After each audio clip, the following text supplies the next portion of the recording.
attending. For those here in the audience, under health requirements and mandates from the Contra Costa County, given that we are in an enclosed room for several hours, I ask that everyone be masked and has that mask completely covering their nose and mouth. If you cannot advise by that, I'm going to ask that you leave the room. We have a podium set up outside if you want to make comments to us this evening. However, it's for everyone's best interest and within the law that the mask completely cover the whole time that you're here in the room with us. As you may know, we're about the only agency here in the Valley that holds public meetings. We do so as respect to our students and our staff, recognizing that we need to act as responsible role models for them, those of us here on the podium, as well as those who choose to attend our meetings. So I ask, and I have a couple of folks in the audience right now, please cover your nose as well as mouth. If you can't do so, please leave the room, or we're going to have to stop the meeting. Excuse me, there's one woman in the second row. Please keep your mask on, or we're going to have to not have this meeting. Thank you.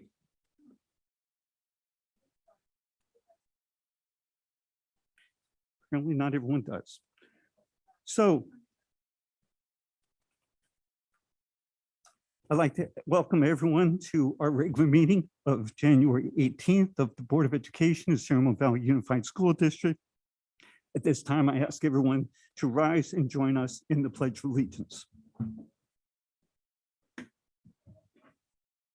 I pledge allegiance to the flag of the United States of America and to the republic for which it stands, one nation, under God, indivisible, with liberty and justice for all.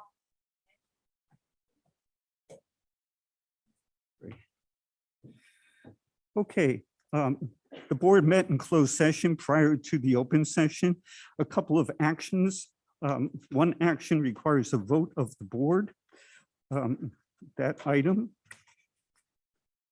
was item 4.2 on our closed session agenda, confidential student matter pursuant to Ed Code 35146, consideration of requests for issuance of subpoenas in relation to pending expulsion hearing case number 01-21/22. Can I have a motion? I'll move that we do not accept the request for subpoenas. I'll second. We have a motion to deny the request for subpoena. Roll call vote, please. Yes, the motion was made by Board Member Hurd and seconded by Board Member Bratt. Roll call vote. Board Member Ordway. Aye. Board Member Clark. Aye. Board Member Bratt. Aye. Board Member Hurd. Aye. Board Member Mintz. Aye. The motion passes 5-0. Before moving forward, I do have one speaker card from Courtney DeFall that said she wants to speak on agenda item 4.1, which is covered as our closed session. I'm just wondering if it was meant to be a different item. Public comment. Thank you.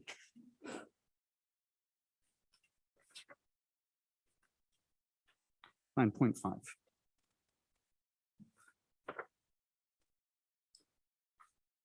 Next on our agenda, acceptance of minutes. We have the minutes from December 14th. I do have a speaker card from Mike Arata to speak on this item. Oh, I'm sorry. Yes, Mike, if you can wait just 1 second. We did have one other item that came up in closed session I need to report out on. On a unanimous 5-0 vote, the board agreed to accept a tolling agreement. Danny, should I say who it is with? Or just that we have a tolling agreement? Maybe you can clarify. I think that you could report out the tolling agreement is between the district and Liberty Mutual Insurance regarding a potential litigation under Government Code 54956.9. What he said. And that was a unanimous vote. Thank you. Mr. Arata.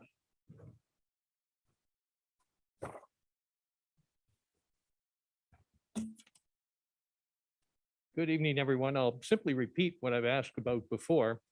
and that is to include some indication of what public speakers say in these meetings. If it's a public meeting and it has a public minutes reported, then those minutes should tell the public what happened in the meeting, including what public segment speakers say. Even the Board of Supervisors at the county level do that with a much longer, very complex agenda that deals with the county as a whole. And so I think it'd be a simple matter to add a topical sentence or phrase to indicate what the speaker says, what it was about, and if there is an issue at hand, to indicate what the speaker said, yay or nay, on that issue. So that's it. It's a repetition of what I've said now at least 3 or 4 times previously. Thank you. Thank you. Can you see anything about that? Moving on to item 8.1, acceptance. Oh, I'm sorry. So minutes of December 14th. Make a Any motion omissions, to- corrections from board members? I No. was just going to make a motion. Motion? approve. Okay, have a motion to approve. A second? Second. Thank you. The motion was made by Board Member Clark and seconded by Board Member Hurd. Call out vote. Student Board Member Batcha. Aye. Board Member Ordway. Aye. Board Member Clark. Aye. Board Member Bratt. Aye. Board Member Hurd. Aye. Board Member Mintz. Aye. The motion passes 5-0. Thank you. Moving on to item 8.0, agenda approval and consent action. 8.1, acceptance of the open session agenda. Can I have a motion? I move approval of open session agenda. Second. The motion was made by Board Member Hurd and seconded by Board Member Ordway. Call out vote. Student Board Member Batcha. Aye. Board Member Ordway. Aye. Board Member Clark. Aye. Board Member Bratt. Aye. Board Member Hurd. Aye. Board Member Mintz. Aye. The motion passes 5-0. Very good. Thank you. Item 8.2, acceptance of the consent agenda. For members of the audience, the consent agenda is made up of items considered routine in nature that are handled by a single vote.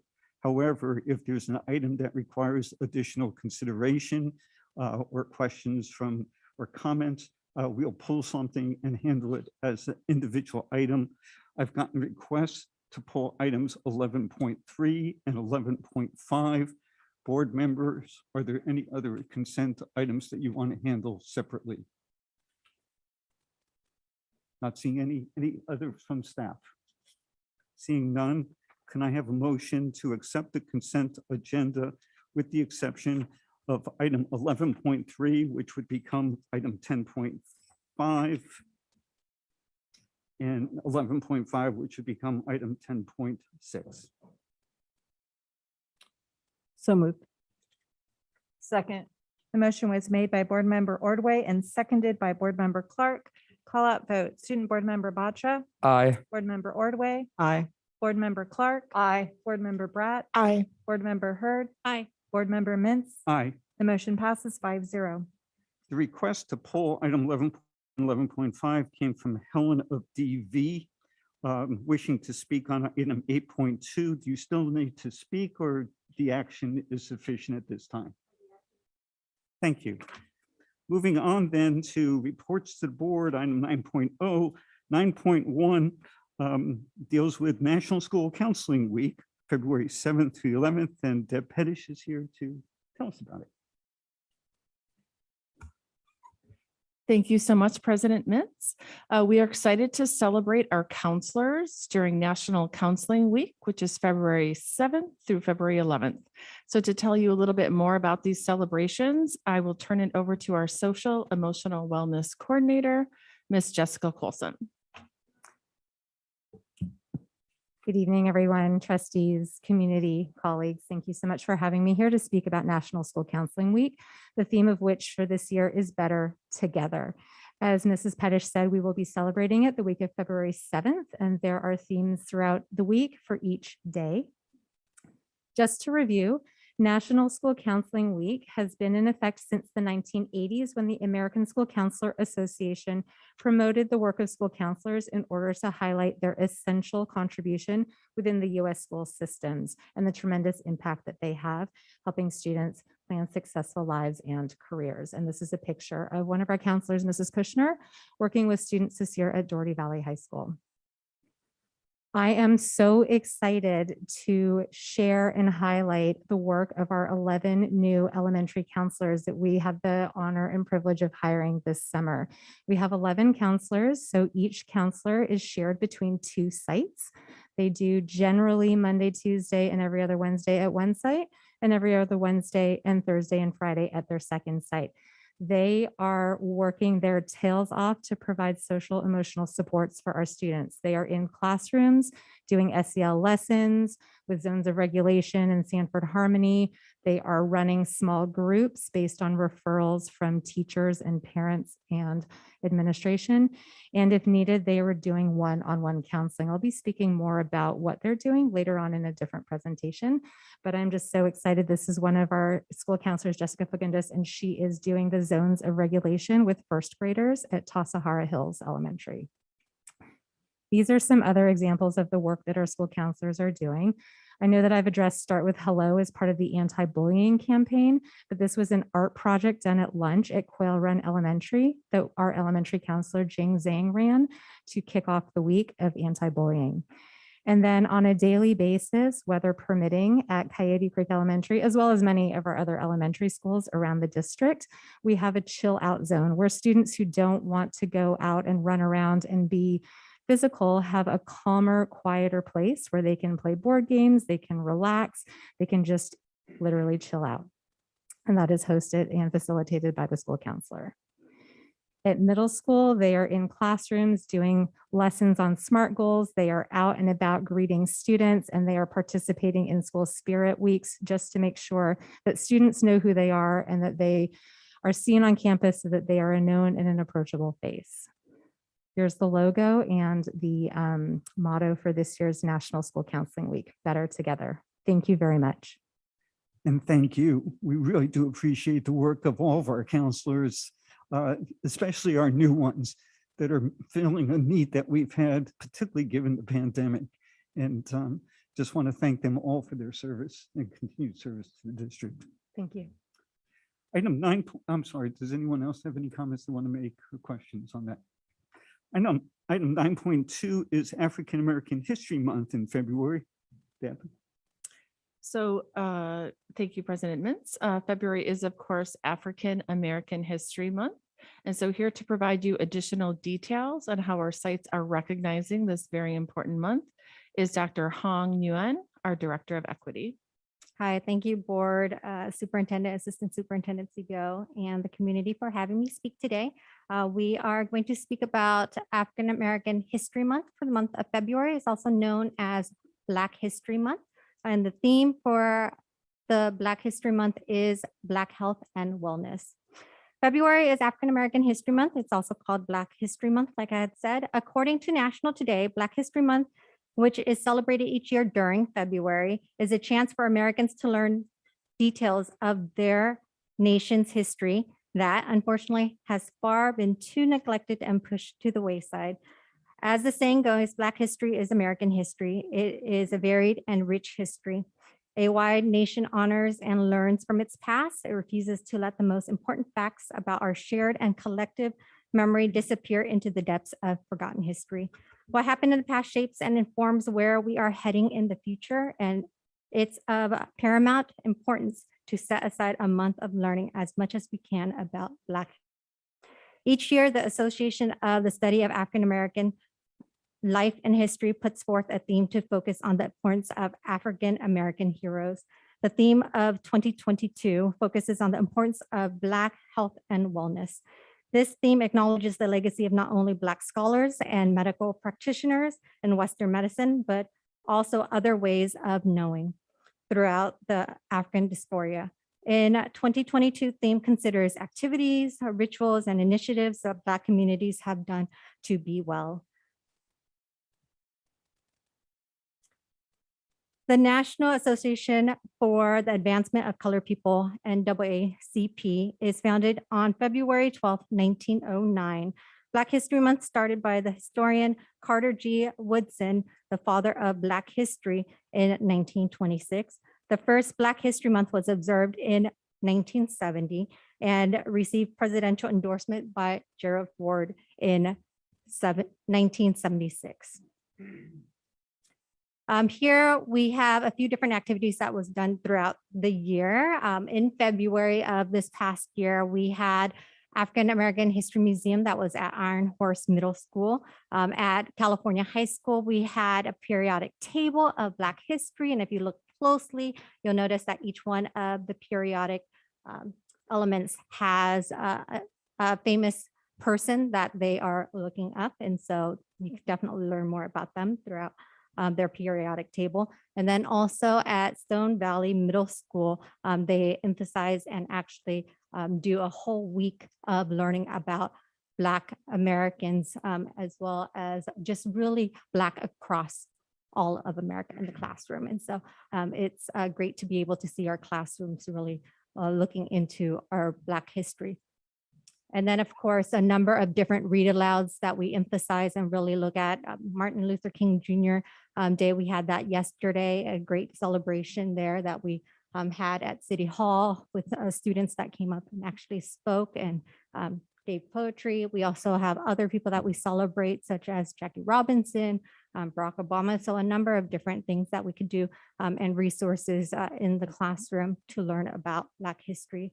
And it's really important for us to really emphasize in learning about Black history in our classrooms. There are a lot of achievements and successes of our different individuals within this country. We also know that and recognize that there are challenges as well as hardships that African American individuals have faced. Events such as the civil rights movements and Black Lives Matter movement have greatly impacted our history as well. And we know that African American History Month, even though it is the month of February, it should be celebrated year round. And so I would like to close with this quote by Maya Angelou. People will forget what you said, people will forget what you did, but people will never forget how you made them feel. And she is a civil rights activist as well as an author. Thank you. Thank you very much, Hung. And I ask now, anything from the board members on this item? No? Okay, thank you very much. Moving on then to item 9.3, we have strategic direction, social emotional well-being. Okay. Helen of DV, I would ask, however, that the speaker cards come in a little bit sooner so we can move the meeting along. Please.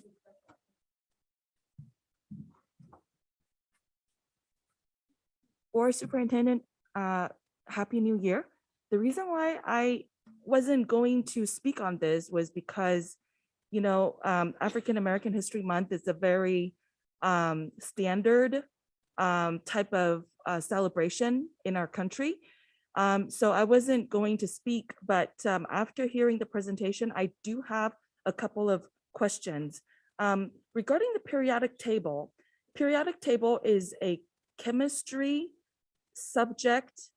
Periodic tables usually are addressing elements.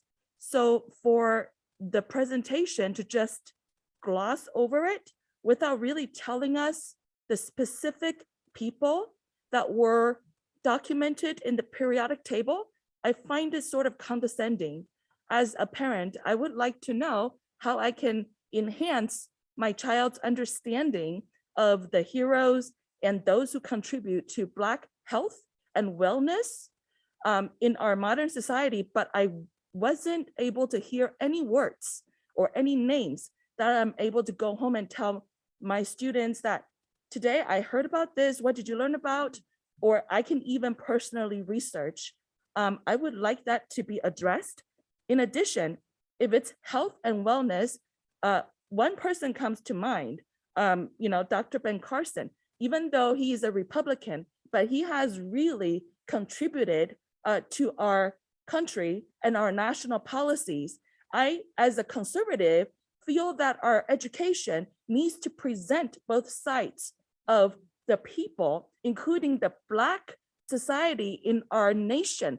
There are not just, you know, liberal Black, such as in BLM or other movements. There are also conservative Black society that we should introduce as well as educate our students. So we know that our country is a democracy, not because it is one authority, but because we're tolerant of both sides of the opinions, and that can happen with any race, whether it's Black, yellow, white, indigenous, or what have you. So I urge the board to please remind those who come up with the curriculums to please keep our democratic values in mind and truly and sincerely build that into our national, celebrations of our diversity. Thank you so much. Thank you for your comments. Item 9.3, strategic direction, social emotional well-being.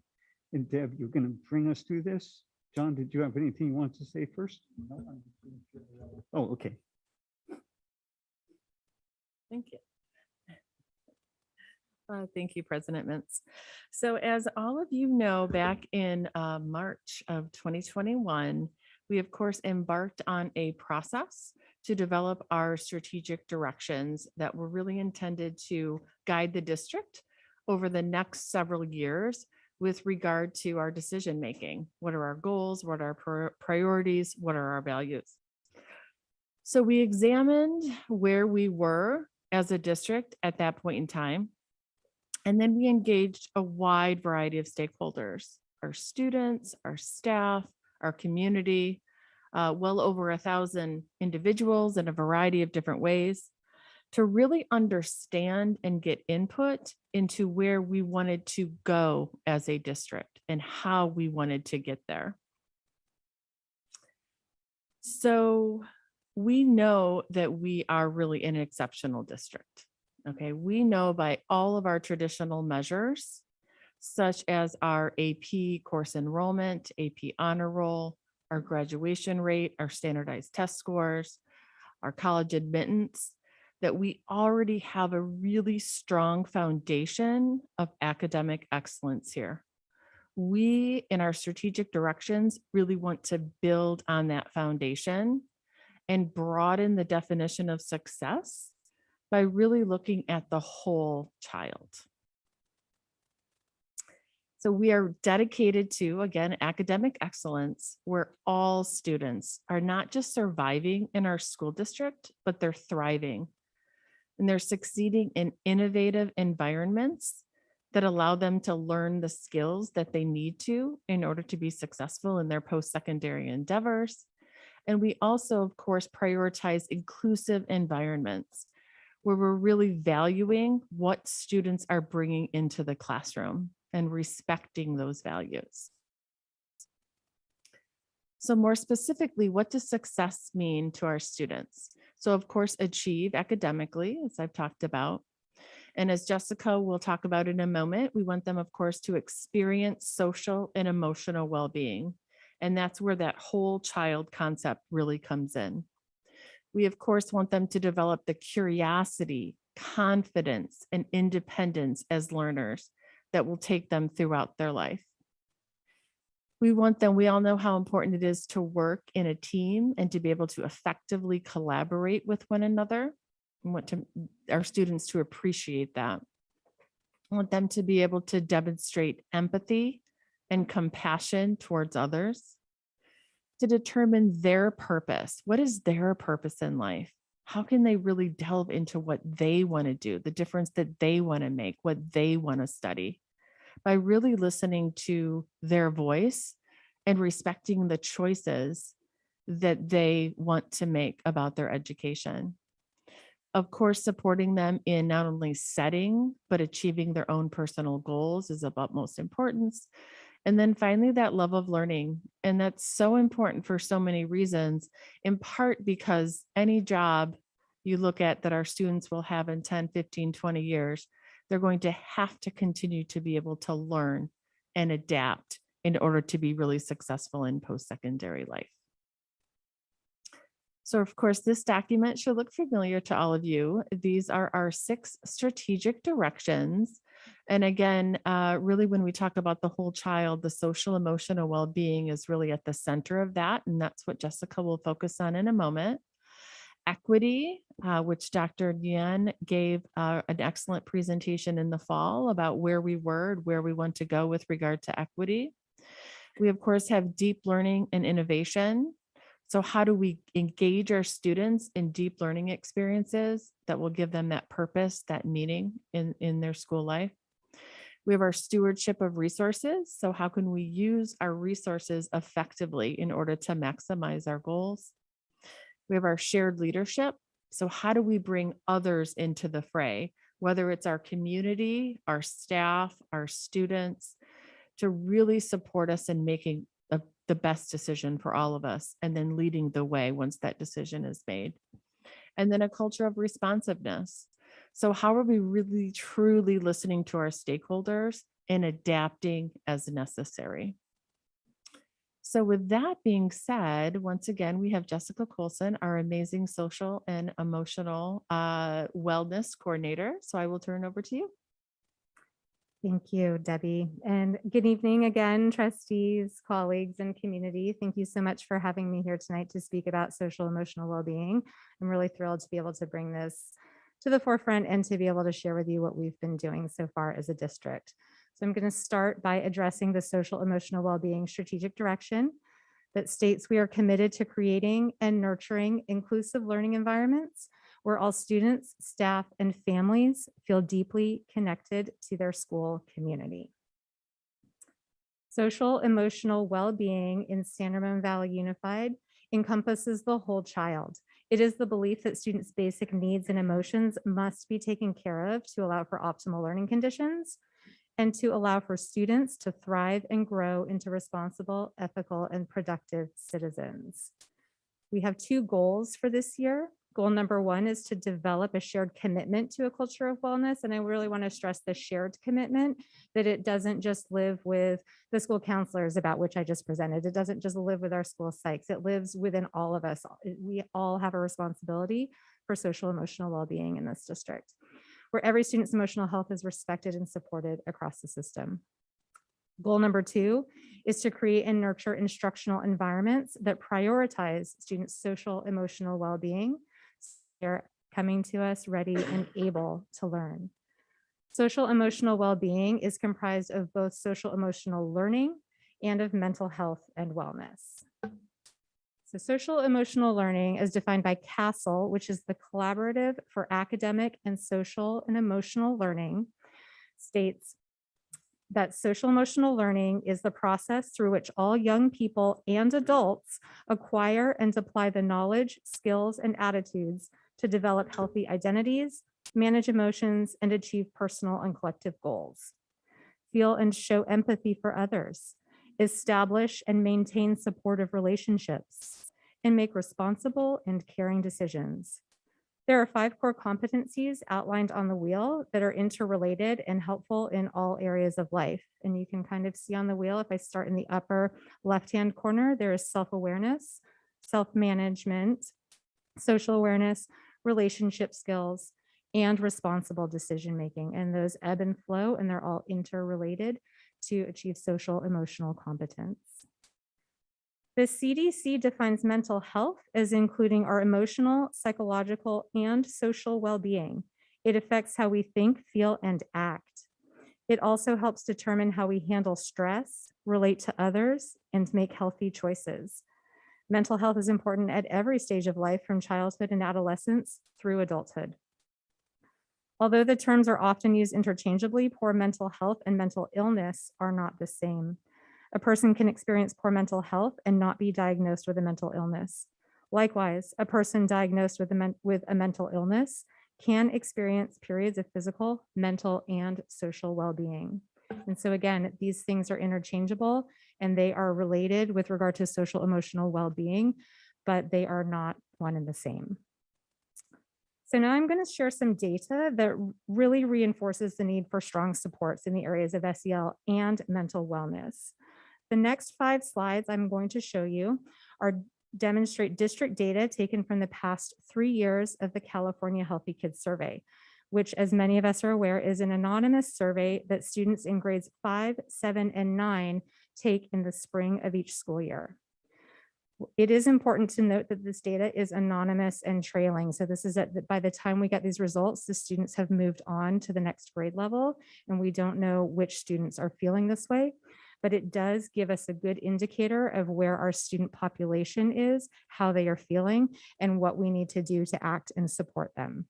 So in looking at this chart for chronic sadness or hopeless feelings in the past 12 months, and experienced sadness is how they classify it at the 5th grade level, it is clear that students have experienced sadness and hopelessness more frequently as they get older.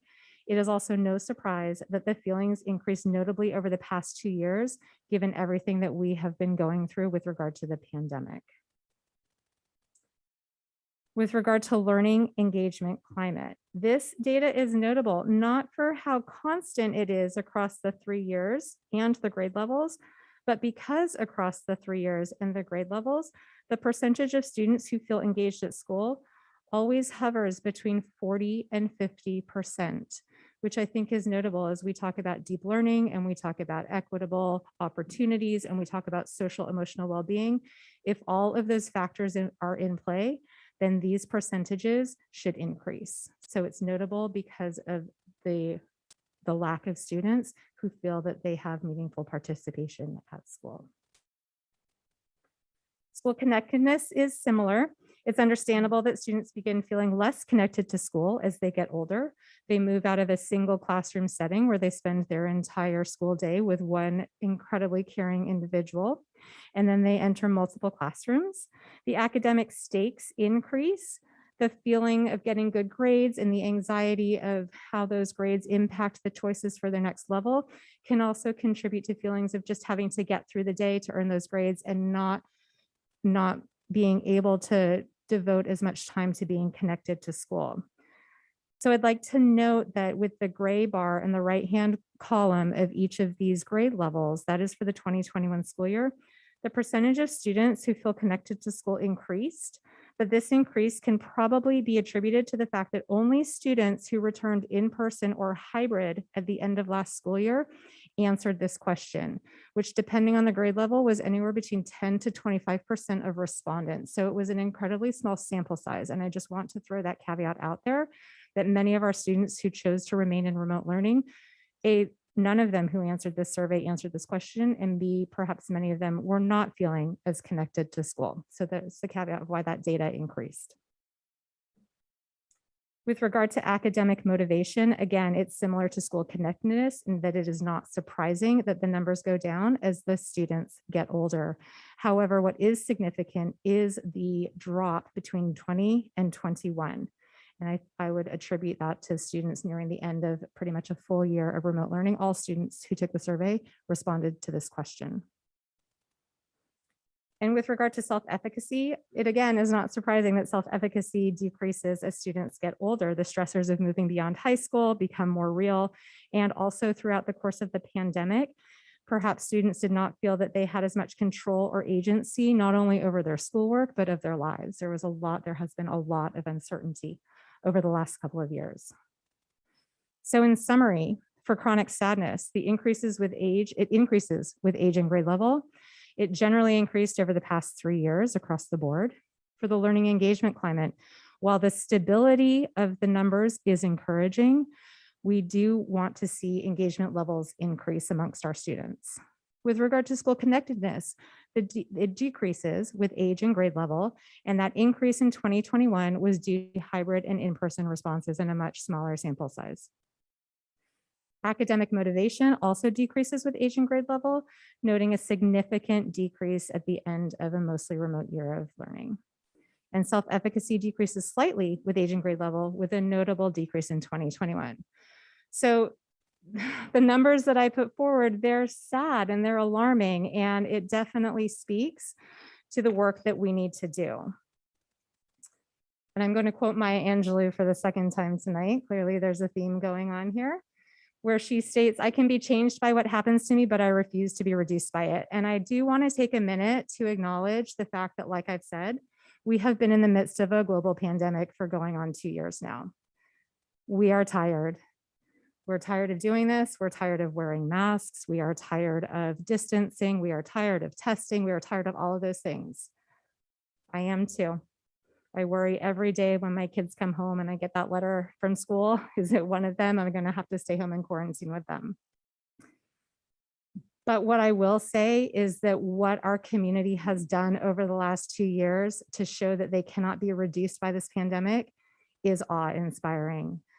The tenacity and the perseverance and the kindness that is demonstrated by our students and our staff members and our community is amazing. It's truly amazing. I've been out at sites where kids are eating lunch and pulling up their masks carefully after they finish so they don't offend other students who are still eating. I've been at middle schools where they have multiple ways of reaching out for mental health supports, and at high schools where students are learning to adapt with regard to online learning in the classroom to communicate in various ways. So while it is far from ideal, I will absolutely admit that, and it is not how we like to do business and how we like to live, the resiliency and the adaptation is in fact admirable. So what are we going to do with all of this information? We have those 2 goals that I mentioned at the beginning of this presentation. Goal number 1 is to develop a shared commitment to a culture of wellness where every student's emotional health is respected and supported across the system. What we have done, we started 1 last year and we've done at least 2 this year with another 2 happening, is that we've started engaging our students with wellness screeners, and they have the ability to answer questions about their well-being. This allows us to identify students who need additional social emotional support. I do want to clarify that it is not a crisis screener looking for mental health red flags. The data from this will provide information as to what sites can do to buffer their SEL plans and also to engage in tiered supports and interventions. We have been partnering with UC Berkeley this fall to help us learn how to analyze this data and how to get ideas on various supports system-wide. In addition to that, I mentioned in this presentation that we have the fortune to hire 11 elementary school counselors this year, which is amazing. Over the years, we've added school counselors, we have added additional social workers, we have added school psychologists. And when you put all of those groups of people together, they total approximately 150 people. That is an amazing, amazing resource that we have. Some of those individuals have been with us for many, many years, and some are brand new this year. So what we have started doing is aligning the support providers, the helpers, as I like to call them, where we've had 2 meetings so far where we are working together to understand the nature of each of the jobs and how they intersect and overlap and how they are different. And I think that this work will continue over time. It will take a while to really come into alignment, but it is so heartening to see everybody coming together for this shared purpose of wanting to figure out how best to support students. Goal number 2 is to create and nurture instructional environments that prioritize students' social emotional well-being. So we have a lot of supports already in place. We have the Rainbow Room program at the elementary level. We have the SKIP Counselors School Counseling Internship Program, which is a long-standing partnership that we've held with the Discovery Center here in town, where they place counseling interns at each of our schools.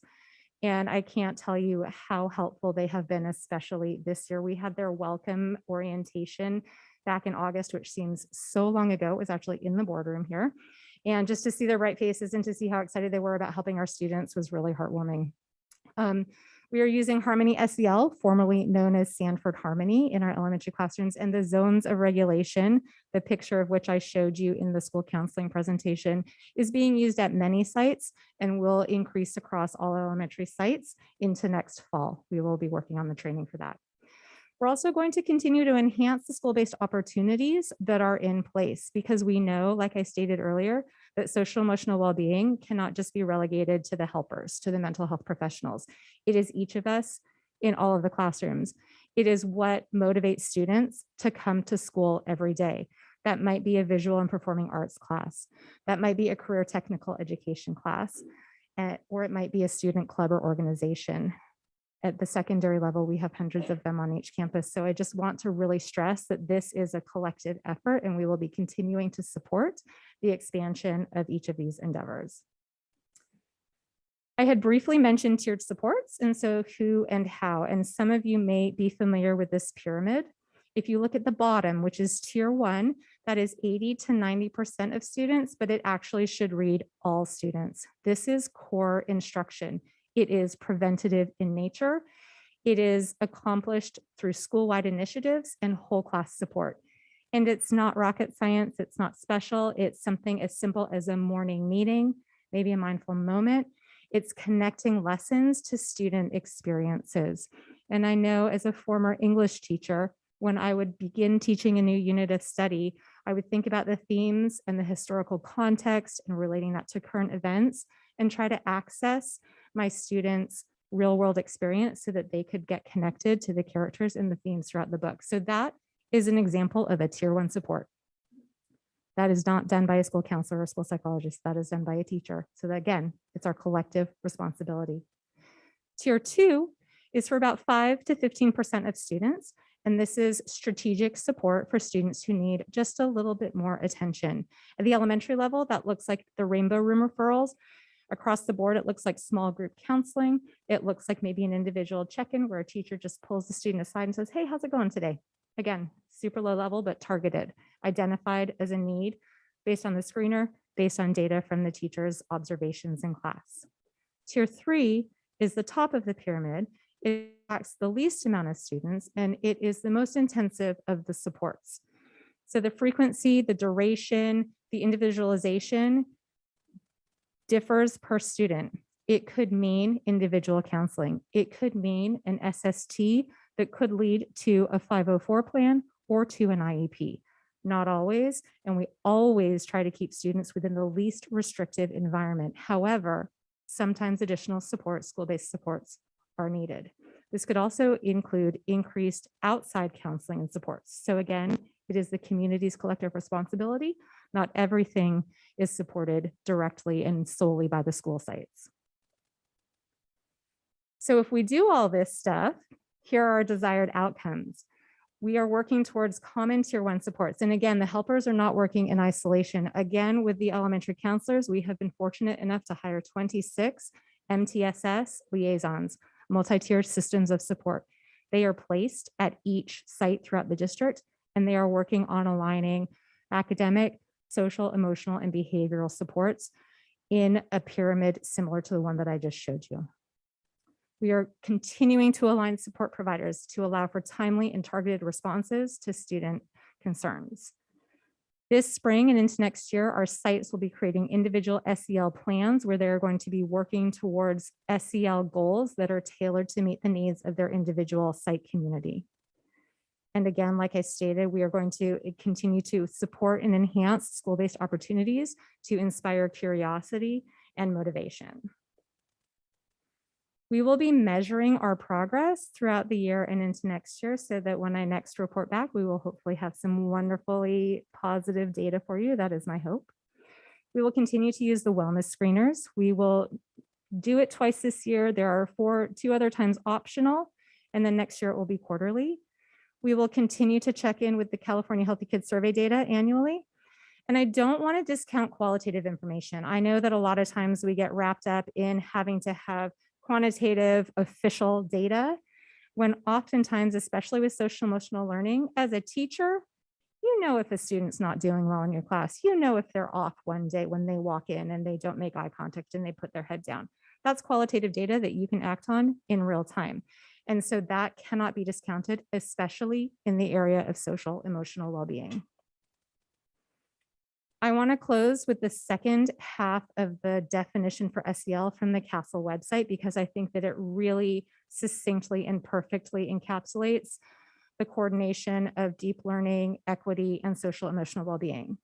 So SEL advances educational equity and excellence through authentic school, family, community partnerships to establish learning environments and experiences that feature trusting and collaborative relationships, rigorous and meaningful curriculum and instruction, and ongoing evaluation.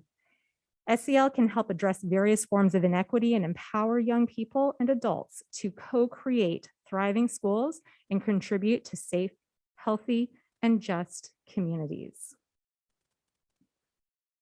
Thank you so much for your time and attention this evening. Jessica, thank you so much for your presentation. We do have a couple of speaker cards on this item, but first, are there any questions that my fellow board members have before we move to public comment? Shelley? Yeah. So you mentioned that you're using the Healthy Kids Survey and the wellness screeners to collect information. Are we collaborating with our nurses, social workers, and wellness centers also to get more of a bigger picture of what's going on in the schools and what students may be in need of extra services?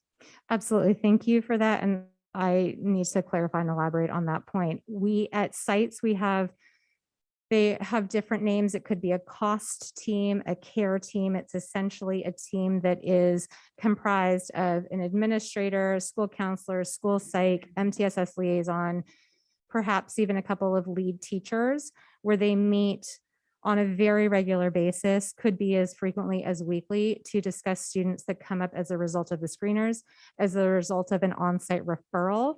And they discuss essentially how to triage for that student and what supports are already in place and what supports they can put in place. And then they will revisit those supports perhaps in a few weeks to determine what next steps are. So they're all talking and coordinating each other. Thank you. So how would a wellness screener work? How would they approach a student maybe that they thought needed help? How would that come about? Sure. I think that depends on the age and the grade level. I think with regard to an elementary student, they would do a little bit of investigating with regard to if the teacher was aware of anything, if the student was. And oftentimes for school-based supports at elementary, we start with group interventions, with small group meetings. It's less intimidating, it's friendlier, and it can kind of suss out more information at the elementary level. At the secondary level, it would be incumbent on probably the school counselor to determine first steps. And the school counselor would more than likely know the student or know of the student, be aware of that student, and figure out what supports are already in place for them and how they could be referred to additional supports. So while the team is looking at the data and the team is evaluating the students who are in need, it would be dependent on the individual site's cost team or support team to figure out how to address that student's needs. And one other question, how are we going about creating consistency across classes? Because that was in the presentation, but I'm not sure what we're doing to actually make that a reality. So with regard to social emotional well-being, we have the Harmony SEL curriculum, and we have the zones of regulation that many of our elementary sites are using and that all of our sites will be using by the fall as we engage in some PD and some professional learning that is upcoming this spring. Are we providing professional We are education to our teachers? And to a core leadership team from each of the elementary sites, yes. excellent. Thank you. Great presentation. And I just want to say that I spent 2 years at the high school level working with students in the Challenge Success Program. And this is a real thing. This is what these kids need. And in actually interacting with them, I realized how important this work is. So thank you so much. Thank you. Other questions? Not at this point. We have 3 speaker cards on this item. First, I'm sorry, but it looks like Courtney Dreffel. Did I say that right? Thank you.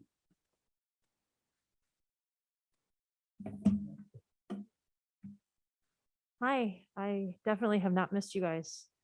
Your masked faces, your expressionless eyes. I can't wait to see what's going to happen soon. I can't wait to see your faces, to be perfectly honest. But let me just tell you about this social emotional message that you're sending. Hug your children. Let them come outside. Let them have a friend over. Talk to them, find out what's going on. Don't have them in 10 different activities a week. I've lived in my house in Windermere, San Ramon for 2 years. I've never met our neighbors. They don't come out of their house. They take their trash out at night with a mask on. People are driving around with Darth Vader masks. What is this? Okay, like, let's get real here. Why do you think people are depressed? Why do you think people are committing suicide? I mean, I work a full-time job. I work out 10 times a week. I'm training for a half marathon. I have 2 kids, 7 and 3. I have a husband that I take care of. I cook dinner. I still know more than all of you people. You don't even have a kid in the district. One of you. The rest of you, I don't think so. You have no idea what we're going through. You know that my son, when I asked if a kid could come over for a play date, he said, I can't come over to your house because your son has COVID. He actually told me that. So all of this fear-based nonsense that you guys continue to make sure you wear your mask right. Make sure you pull it up. We haven't figured it out. We're 2 years in, 90% vaxxed here. We're still here. 90% of the kids in Hidden Hills Elementary School are vaccinated. When does my son get to take his mask off? Ever?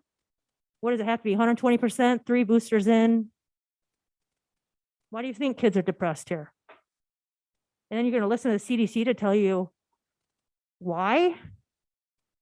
You're listening to them? What about us? We're here. We're talking to you. I've sent you 35 emails. And you know what you told me after the 10th one? I'm done responding to you. I'll just acknowledge you from now on. The CDC constantly changing decisions constantly, okay? Does anybody even like seriously give them 2 cents of worth anymore? They literally change it like they're freaking underwear. Every day it's something new. If I get another freaking email from SRVUSD, I am like, I've had it. I'm like, this is the email that's going to tell me that I have to remote teach my son again for 2 weeks. That's what the parents are asking for. That's what our parents are asking for. No wonder your kid's going to commit suicide when they turn 16. Next speaker, Helen of Doherty Valley.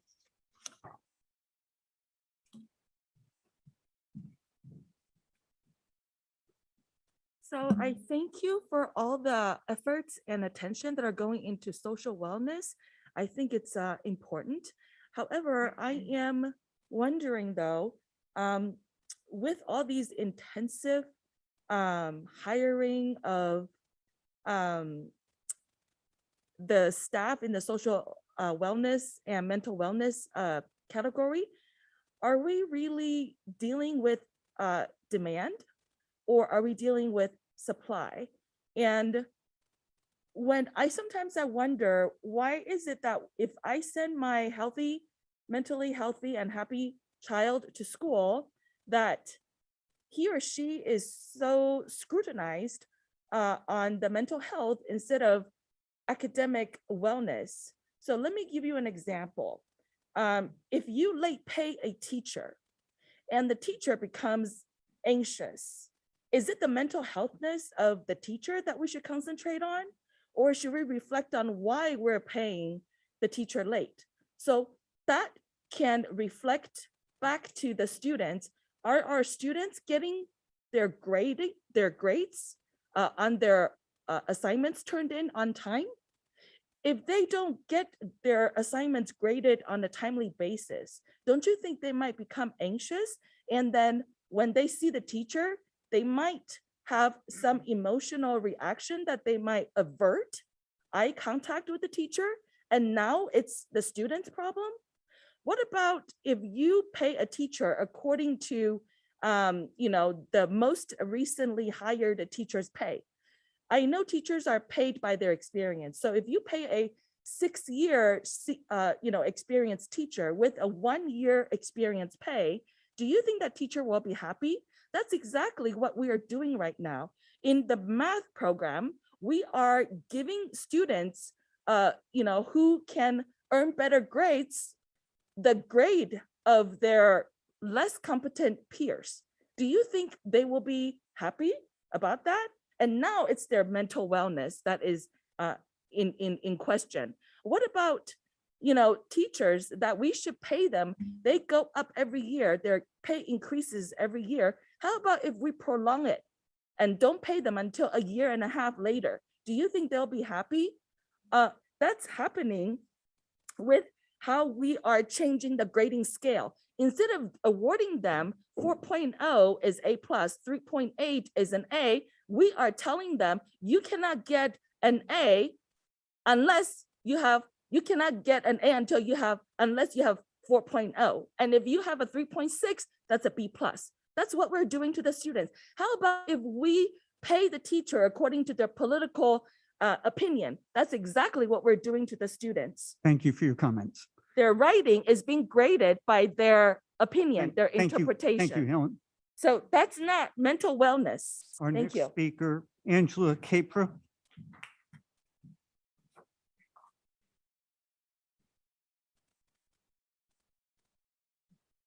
Good evening, and thank you for the opportunity to ask questions. This is my first time. I jotted out some notes, so hopefully I can bring them all together. So I have a comment. My son just learned how to set up SMART goals for the remainder of the school year.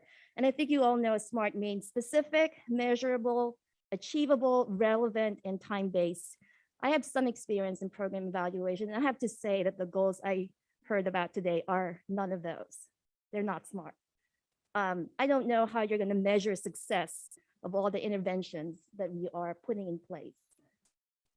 So I would like to see more on that in the future meetings, because we are putting in all these interventions and we don't really have a very specific measured way of measuring success. We have data sources in there, but I would like to see something like by the end of the school year, do we want to see an increase in the percent of students who feel connected? Are those even achievable? How about reporting the number of students who've been referred to student support? And what were the cases, causes? I mean, without identifying information about the students. I think that that's very important. So that's it. So I just, one general comment, the goals are not very SMART. Second, wellness screeners. My general comment is, what is the role of the parent in all these interventions? What criteria do you use to identify students that need support? Can parents opt in? Do you require parent consent for students to even fill out this information? This would be considered protected health information, by the way. So I think for every screener that you're going to put in, parents better be informed and their consent need to be sought before implementing any screener. That's my opinion. I don't know how others feel. Okay, so what criteria do you use to identify students who need support? Again, do you seek parental consent?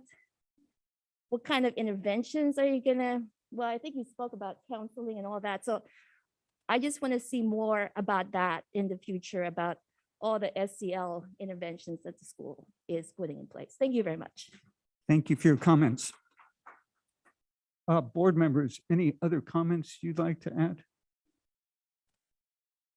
I would like to ask about the parent role. Can parents give you information? What is the process of working with parents in this? I would love to have Jessica come back up if that's okay. Parents are definitely able to opt out of any of these surveys. None of them are mandatory, and she can give you some additional details on that. So prior to the surveys being administered, the site principals would be sending home letters, and parents can respond to that and opt out their students if they want to. I'm sorry, what was the other question? Is there opportunities for parents to engage to, let staff know that maybe they would like to have services for their child around like specific tier 2, tier 3 services, how to kind of engage that without having that IEP process? Absolutely. And I think that would be covered through the cost team. And if a student is determined to need tier 2 or tier 3, the parents absolutely should be involved at that point in the process to be part of the decision-making team. Okay, anyone else? Yeah, go ahead. Then I'll say something. President Mintz, if I could just offer a comment, because I think it's a really important point regarding the whole goal process, because there's one piece that we stressed a year ago. And unfortunately, the work we've been doing to keep schools open and keeping our students in class has impacted one piece of our strategic process. at the system level, our goal is that those trailing data sets, which you saw there, the screeners and such, actually improve. And we can certainly be clearer about language going forward, because at the system level, when you're talking about 30,000 kids, you can only use certain data sets to show that improvement, because real improvement happens in classrooms and schools, not necessarily at the district level. The district level creates the conditions, aligns the resources, and provides some direction that has to be owned locally. You'll recall that we had an intention from September to January for all of our schools to really kind of connect with this process. And though that's happened, it's not happened to the depth we would like for all the obvious reasons. And then what we would do for each of the three component areas, deep learning, equity, and social emotional well-being, there is an expectation that based upon the students in that school, their needs, the staff in that particular school where learning is required, the engagement of families at school to inform that focus, that the school would create that very specific goal that then would also need measures that are much more daily as opposed to end of year, which is what we use at the district level. So I appreciate the question. We're moving in that direction. We would have been here, I had hoped by now, had we not had some of the other distractions, but I'm hoping that at least before a year from now, all asked will be in place. District level is the more trailing. What do the screeners say? What does the data set say? School level, much more focused, smart, specific, data gathered, and so forth. And then what we'll do is try to capture more of those school-based improvements just as an illustration, realizing that what we're supporting our principals to do, though, and again, it's only an awareness stage right now, I'm not overpromising, but that at school, principals would facilitate dialogues with community, with parents, with students, with staff, where that discussion will be local, not at the district level. And I'm only emphasizing that because in my experience of doing improvement work, people oftentimes look for the district data, but in essence, it needs to be more granular than that, which is why this whole process just needs a little bit more time to be focused. But this is the road that we're on. And I just wanted to appreciate the comment and question. And I wanted to offer that additional thought that we are actually moving in that direction, but at school level, more than district level, but district level data, you've seen which ones we're going to bring forward. Thank you, Dr. Malloy. Jessica, again, thank you very much for your presentation. You know, what Dr. Malloy's comments make me consider is when we talk about social emotional well-being, we have to remember that we also have thousands of staff members. And those staff members are where that granular level that you speak of occurs. And a lot of that is qualitative in nature. And I think it's really important for us to recall, particularly as a board, that these folks are going through the same type of pandemic issues and well-being issues as our students. And they're stepping up and they're working with our kids to give them the best that they can. And so, you know, just from a board perspective, our appreciation to all of our staff members, particularly those frontline staff members, and that's teachers and many others, many of our classified folks as well, who are working with our kids each and every day to try to give them the best that they can in terms of the circumstances that we're all going through. So Jessica, again, thank you very much for your presentation. We continue to look forward to additional well work on this topic. Next on our agenda, item 9.4 is our superintendent's report. Thank you, President Mintz. I'd like to offer a few comments about our return to school after the winter break, and also a few other important messages that have emerged since the last time we had a board meeting together. So we were obviously, for the most part, a week later in starting school after the winter break than many of the districts around us. And our initial data would suggest that we've been faring pretty well. We're grateful that our kids are back on campus after the winter break. We are grateful to our staff for the heavy lifting they continue to do, and we are grateful to our parents and our community, but most importantly, our students, because there still is adjustments to be made and flexibility that's required as we work through things. It's a lot different than it was last January, but it doesn't mean it's without its challenges. We're just working through them differently because we continue to grow, evolve, change. We have 1,476 teachers and another 221 additional certificated non-teaching staff.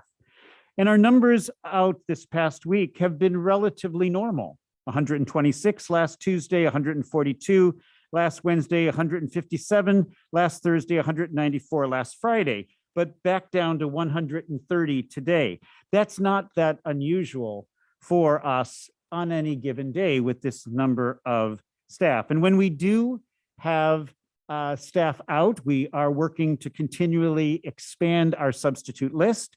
We are working hard to ensure every class is covered. That is not always possible. We're at about a 76% coverage rate right now. And then we rely on our staff to help us cover. We are working to avoid some of what we call the larger group supervision type settings. We haven't had to do that so much, but we do need to be cognizant of the fact that we are still working through the numbers of students and staff that may need to be home due to the fact that they may not be well. So for example, our number today was 300 staff and students. So what you are seeing, if you compare it to last week where it was 15, 50, 80, and then Friday was 36, we are just aware of the fact that we have to manage that. It's not setting anything more except it's an all hands on deck approach. We're being as creative as possible. And again, our absolute goal is to keep our students in school safely, I might add. That has not changed.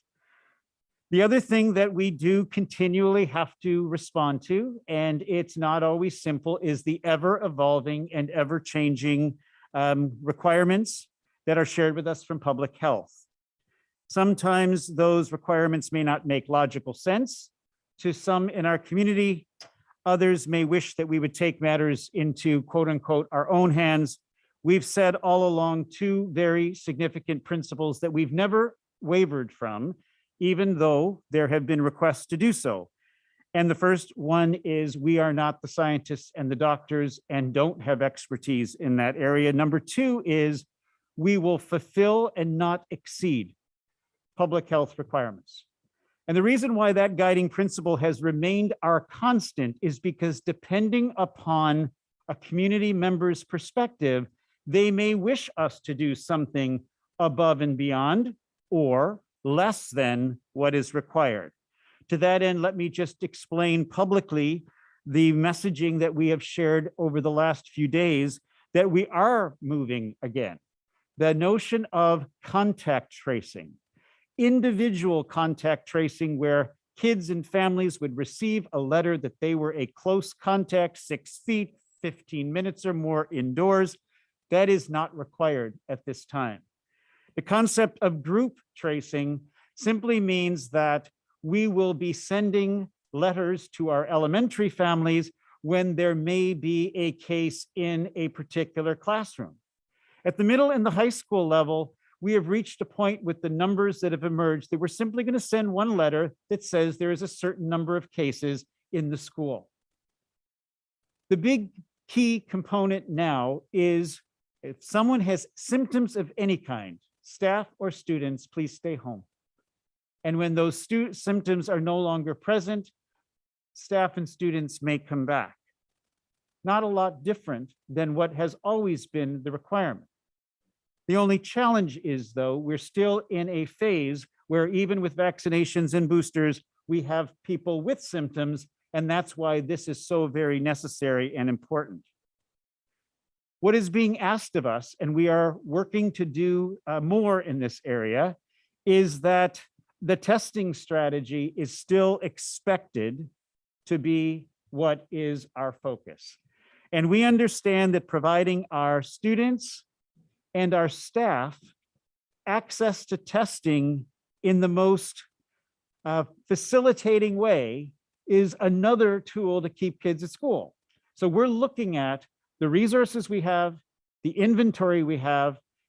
We work with a company called Agile, who's been very, very helpful to us, and we'll make changes as required to ensure that our testing strategy is doing our very best to keep our kids in school as necessary. But again, there's another important point that has shifted. Well, more than one.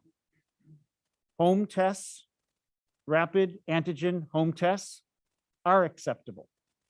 They're actually no different in terms of their impact that what you'd get here at the district office or at a county office if you are taking an antigen rapid test.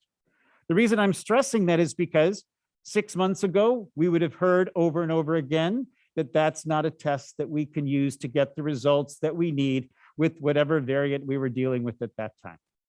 That is something that has shifted, it is allowed, and we're communicating that broadly to our families so that they know it. The other thing that is important to note specifically for our students, we're still working for our staff on a different organization, Cal OSHA it's called, who governs how our staff is safe at school. But for students, the word must test has moved to may test, as long as that child has never been positive. So even where there may be an exposure, it's a may test, unless of course there are symptoms. So where I'm going with this is some of our families have sent us appreciation that we've moved in this direction. Some have sent us their concerns about how will you know if my child will be safe? And once again, we listen to what those who have the expertise tell us.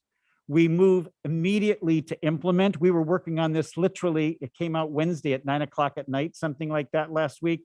And we worked quickly to have this in place by Friday. And again, a system with 36 sites and 30,000 kids and 3,000 staff and a wide community to serve with all the different views and perspectives people have. It's not the simplest thing necessarily to move quickly upon, but that is our goal. So we will continue to communicate regularly. We will continue to respond to the questions and issues as required. We will do our very best to keep our classrooms staffed by our wonderful teachers and supported by our broader staff.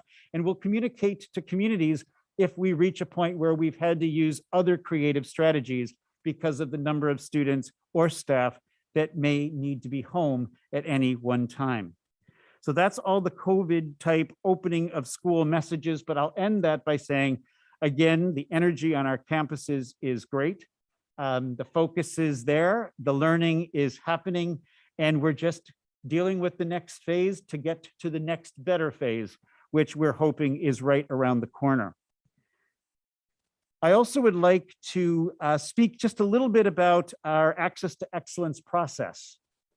Again, for those who may not be aware, that is the process that we have embarked on where we're trying to name what is it that our students should experience in the San Ramon Valley Unified School District. How are we providing that level of service across all sites? What is the cost of that standard, if I can use that term? And then what are our revenue sources and where are our gaps? And at the committee meeting this past week, we were able to really be concrete about the fact that we want to keep supporting elementary counselors. We want to keep our middle and high school counselor and other social workers, psychologists, nurses, ratios at a healthy number so our kids are served. We want our kids to have arts access, especially in elementary. We know that our technology needs to be refreshed regularly. Our curriculum needs to be updated and our curriculum resources regularly. We understand that our staff is the human resource that makes the greatest difference and that our working conditions, salary, benefits, and such need to remain competitive in order for us to recruit and retain the best staff. What we did was quantify those things that exist now with one-time funding, those things that exist in some schools through the generosity of our local affiliates in the foundation, and some things that may not exist at all, but we wish that they did. And the number that's emerged is in around $16 million that becomes something that we need to work with as we figure out next steps. The governor's announcements last week regarding the budget don't yet give us enough information to know what's going to happen by June, but clearly we are hearing that there are revenues in the state that should support public education, but we're not yet sure if it's going to come to districts in a way that raises what we call the base grant, which is dollars to all districts based upon the number of students they have. And if that base grant is raised a bit, that will impact that number that we're speaking about. All this to say, we have moved the work forward. We're not just talking about theories, we're actually talking about specifics. We're looking at our structural deficit, which means the dollars we spend over the dollars we receive. And our goal is, in short order, collaborating with our community, engaging our community widely, because we're actually going to try to not just get to the community who has kids in our schools, which is about 55% of the houses, but to our entire community to say, this is who we are, this is what we've been, this is what we provide, and this is what we need. How can we work together to make that happen? And my last comment in my report is, this is Board Recognition Month. And on behalf of our team, our community, I wanted to offer our thanks to all of you. I've worked in 3 districts as a superintendent and another 2 as an assistant superintendent.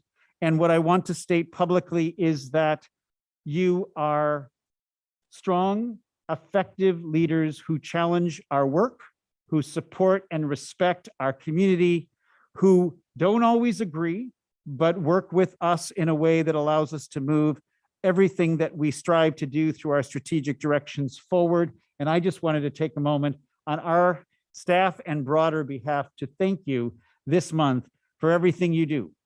Across the country right now, I think it goes without saying that we continue to deal with challenges that are not always easy, and that our boardrooms where you lead are sometimes the place where those voices are heard, and we need to hear them. And we're doing the very best we can to serve every single student, every single community member, even if some days, some members of our community don't feel that that's the case. That certainly is our commitment working with you. And I just wanted to offer my thanks, because that's been my experience of your leadership with our staff, with our community over the time that I've certainly been able to work with you, but for many, many years prior to my arriving just a year and a half or so ago. So President Mintz, that is the report I wanted to share tonight. Thank you very much, Dr. Malloy. Moving on, well, before we move on, we did have one speaker card on your report, and that's from Helen of DV.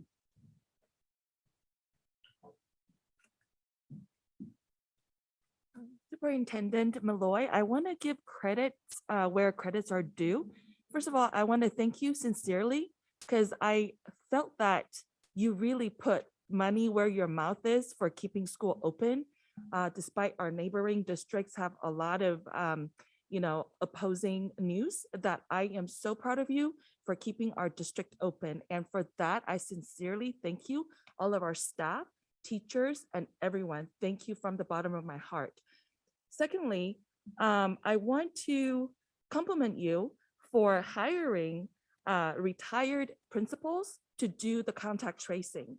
It was amazing that you are able to tap into their experience and their knowledge of our communities, our families, and our students.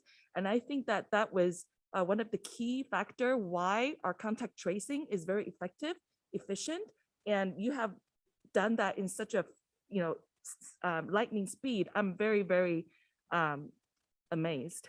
Also, I want to thank you for the quick communication. I think Ms. Israel is doing a great job of keeping our communities informed, even though sometimes, you are letting us know ahead of something that you may think is not complete. But as a parent, I am always very appreciative of anything that you can possibly give us, like a heads up. It also gives, flexibility to our family schedules and possibly plan B, C to react to this very hectic and crazy time. So I also want to put in a couple pennies, if I may. If we are lucky enough to ever get the revenues from the state, I would encourage you to please spend it in supporting our teachers in lesson prep, as well as assignment assessment.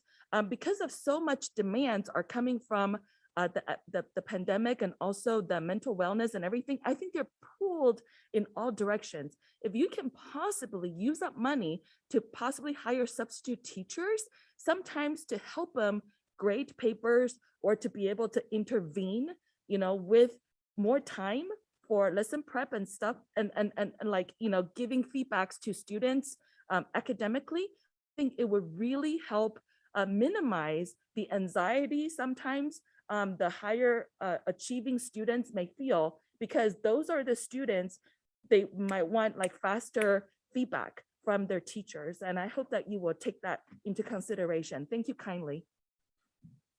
Thank you, Helen, for your remarks. Moving on to item 9.5, this is for public comment on non-agendized items. Due to open meeting laws, the board cannot make any comments or direction or take action on items that are brought up during this portion of the meeting. Comments are limited to 3 minutes, but we'd appreciate you being concise in your comments and taking less if that's possible. I have a number of speaker cards under item 9.5. First one is Courtney Jeffall.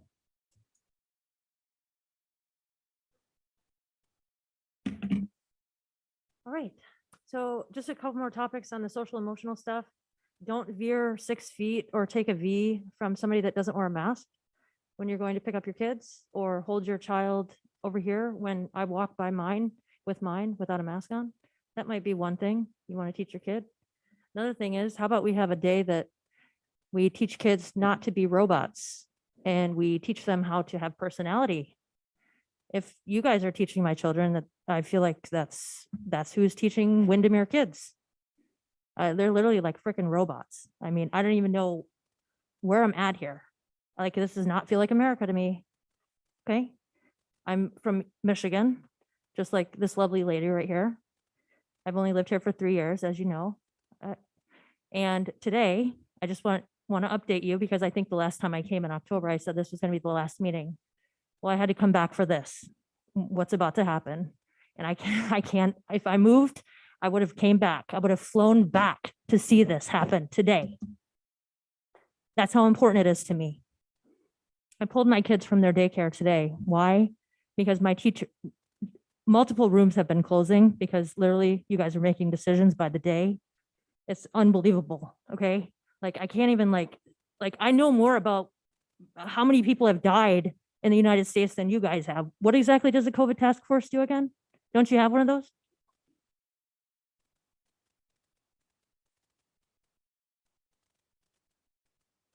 It's crazy to me.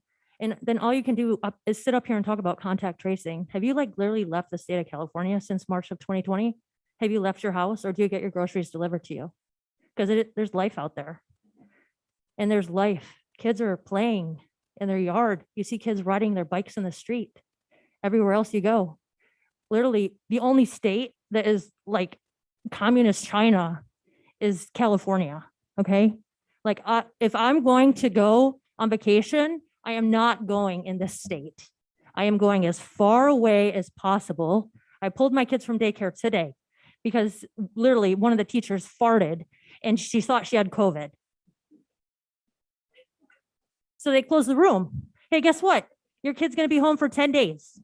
I'm like, oh, cool. Like, I work full time, right? My husband works full time. What am I supposed to do?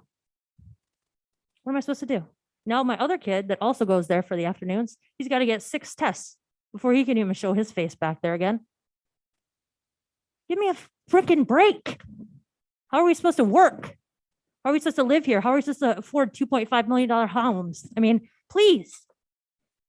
You're worried about contact tracing? You're worried about case counts? Remember the slow the spread? People aren't dying, John. Okay? Open your eyes. Go to the hospital. The emergency rooms aren't packed. You know what they're packed with? Myocarditis from this Thank you very freaking much for your vaccine. comments. Next speaker, John Vesmer.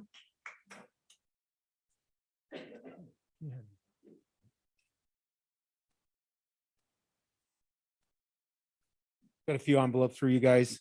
You just been served an official notice of demand.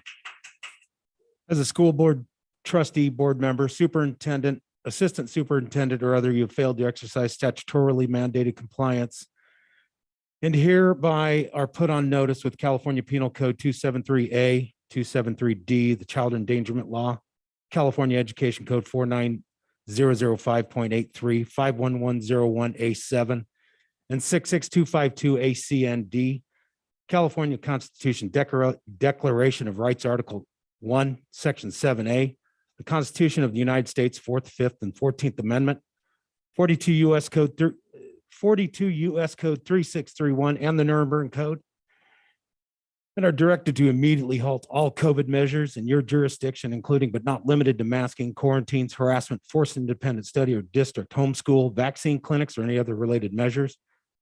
We invoke the right to a safe school environment for all students. You have chosen to regulate this public school district with various COVID measures, preventing students from exercising their right to schooling free from control, which is a direct violation of California Education Code Section 51101A7. Per California Penal Code 273A and D, you will be held criminally and personally liable when you willfully subject, permit, or cause children to be placed in a situation where their health is endangered and genetic integrity is compromised. This shall be punished by imprisonment in a county jail for 1 year or in state prison for 2, 4, or 6 years. Cal Ed Code 49005.83 adds civil liability to your misdemeanor or felony when a physical restraint technique that obstructs a pupil's respiratory airway, a mask, is employed on your school premises. On November 8th, 2021, Superior Court Judge Freeland's ruling states, there simply is no language in the guidance that requires, directs, or otherwise authorizes schools to force students into an independent study program. She also stated that quarantine and testing guidance for students was only a recommendation, which school districts remain free to implement or not. Each of you are personally liable under the law and must commit this district to compliance to international, federal, state, and local law, improve compliance for any past, future, and current COVID vaccine deployments of all kinds. Any administrative procedures related to the COVID measures on school facilities will be immediately considered child endangerment and an infringement on parental rights and contravention of federal and state law. Per Ed Code 35160, you all have legal capability to make lawful and legal decisions to eliminate COVID mandates from the school. In this jurisdiction, your inaction to eliminate all previously mentioned violations is deemed to be complicit in illegal activities subject to assault and child endangerment. I accept your oath of office to protect the children. You've been put on notice. Kindly inform me of your intent to refrain from the above activities within 14 days to ensure Thank you for your lawful comments, Mr. and Best. legal compliance to avoid further legal action. Next speaker, please. Helen of TV. Helen.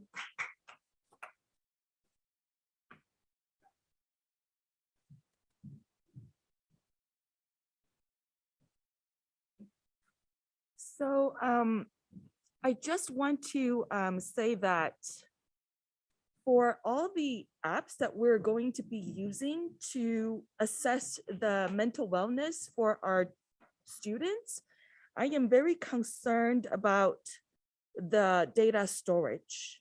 And also I want to share that in the past, as a parent, when I have given my objection, that not every single time I found that my request was followed, because it's very confusing that these assessments sometimes take place in a specific class, or maybe it was last minute decided. And so then our objection wasn't able to get to the teacher immediately.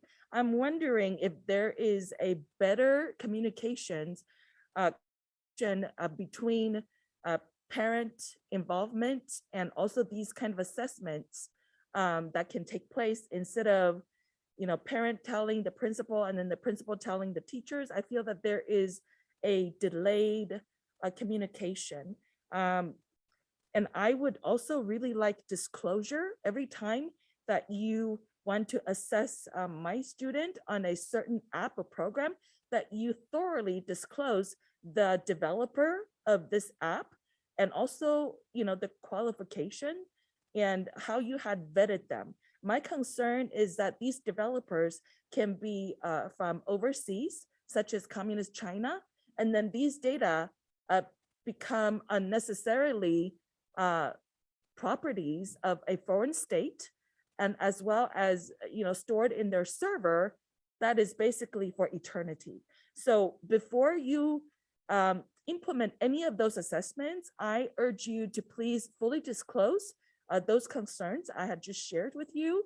And also, please really communicate and update the parents in a timely manner. And so then that our response can also properly channel to the teachers or staff who are responsible for the execution. Thank you. Thank you for your comments. Next, Mike Arata.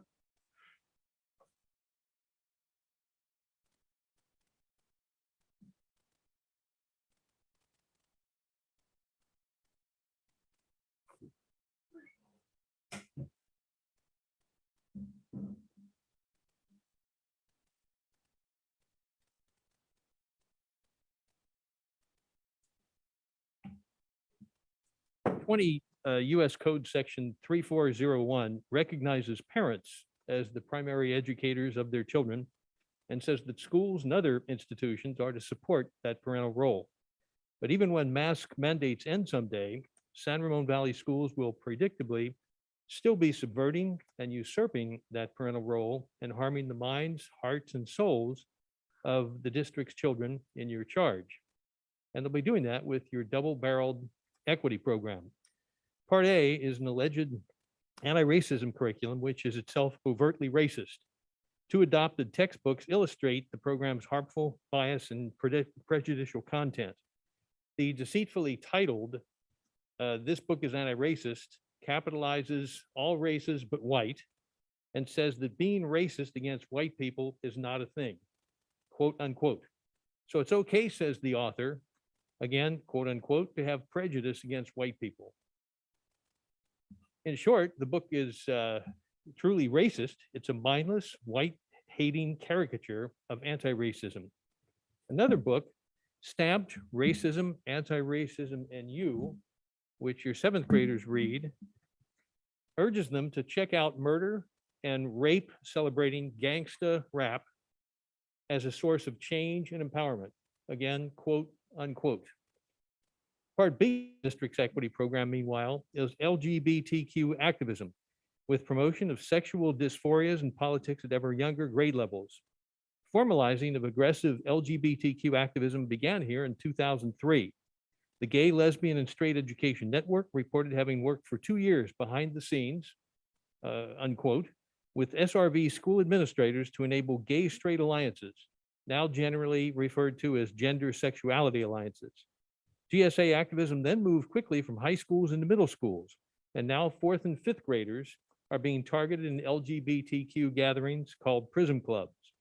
2 district teachers were exposed recently in national news as seeking to prevent parental knowledge of kids' involvement in lunchtime meetings of the Prism Clubs. Meanwhile, so-called gender support plans are administered by volunteer teachers in each school using assessment forms from the third-party rather wacko gender bender activist outfit called Gender Spectrum. I call that unlicensed amateur psychotherapy. Just last week, I learned that at least 2 district high school libraries are evidently making homosexual pornography available. Parents, if you don't want your discretion, authority, and family precepts being subverted and usurped by radical, school-based propagandists and brainwashers, you need to make your voice heard. Thank you. Thank you, Mr. Arata. Next speaker, Melissa Austin. Is Melissa here? Not seeing her. Okay. Moving on then to Association President's Report. Do we have someone here representing Serbia? Melinda's here. Hi, Melinda.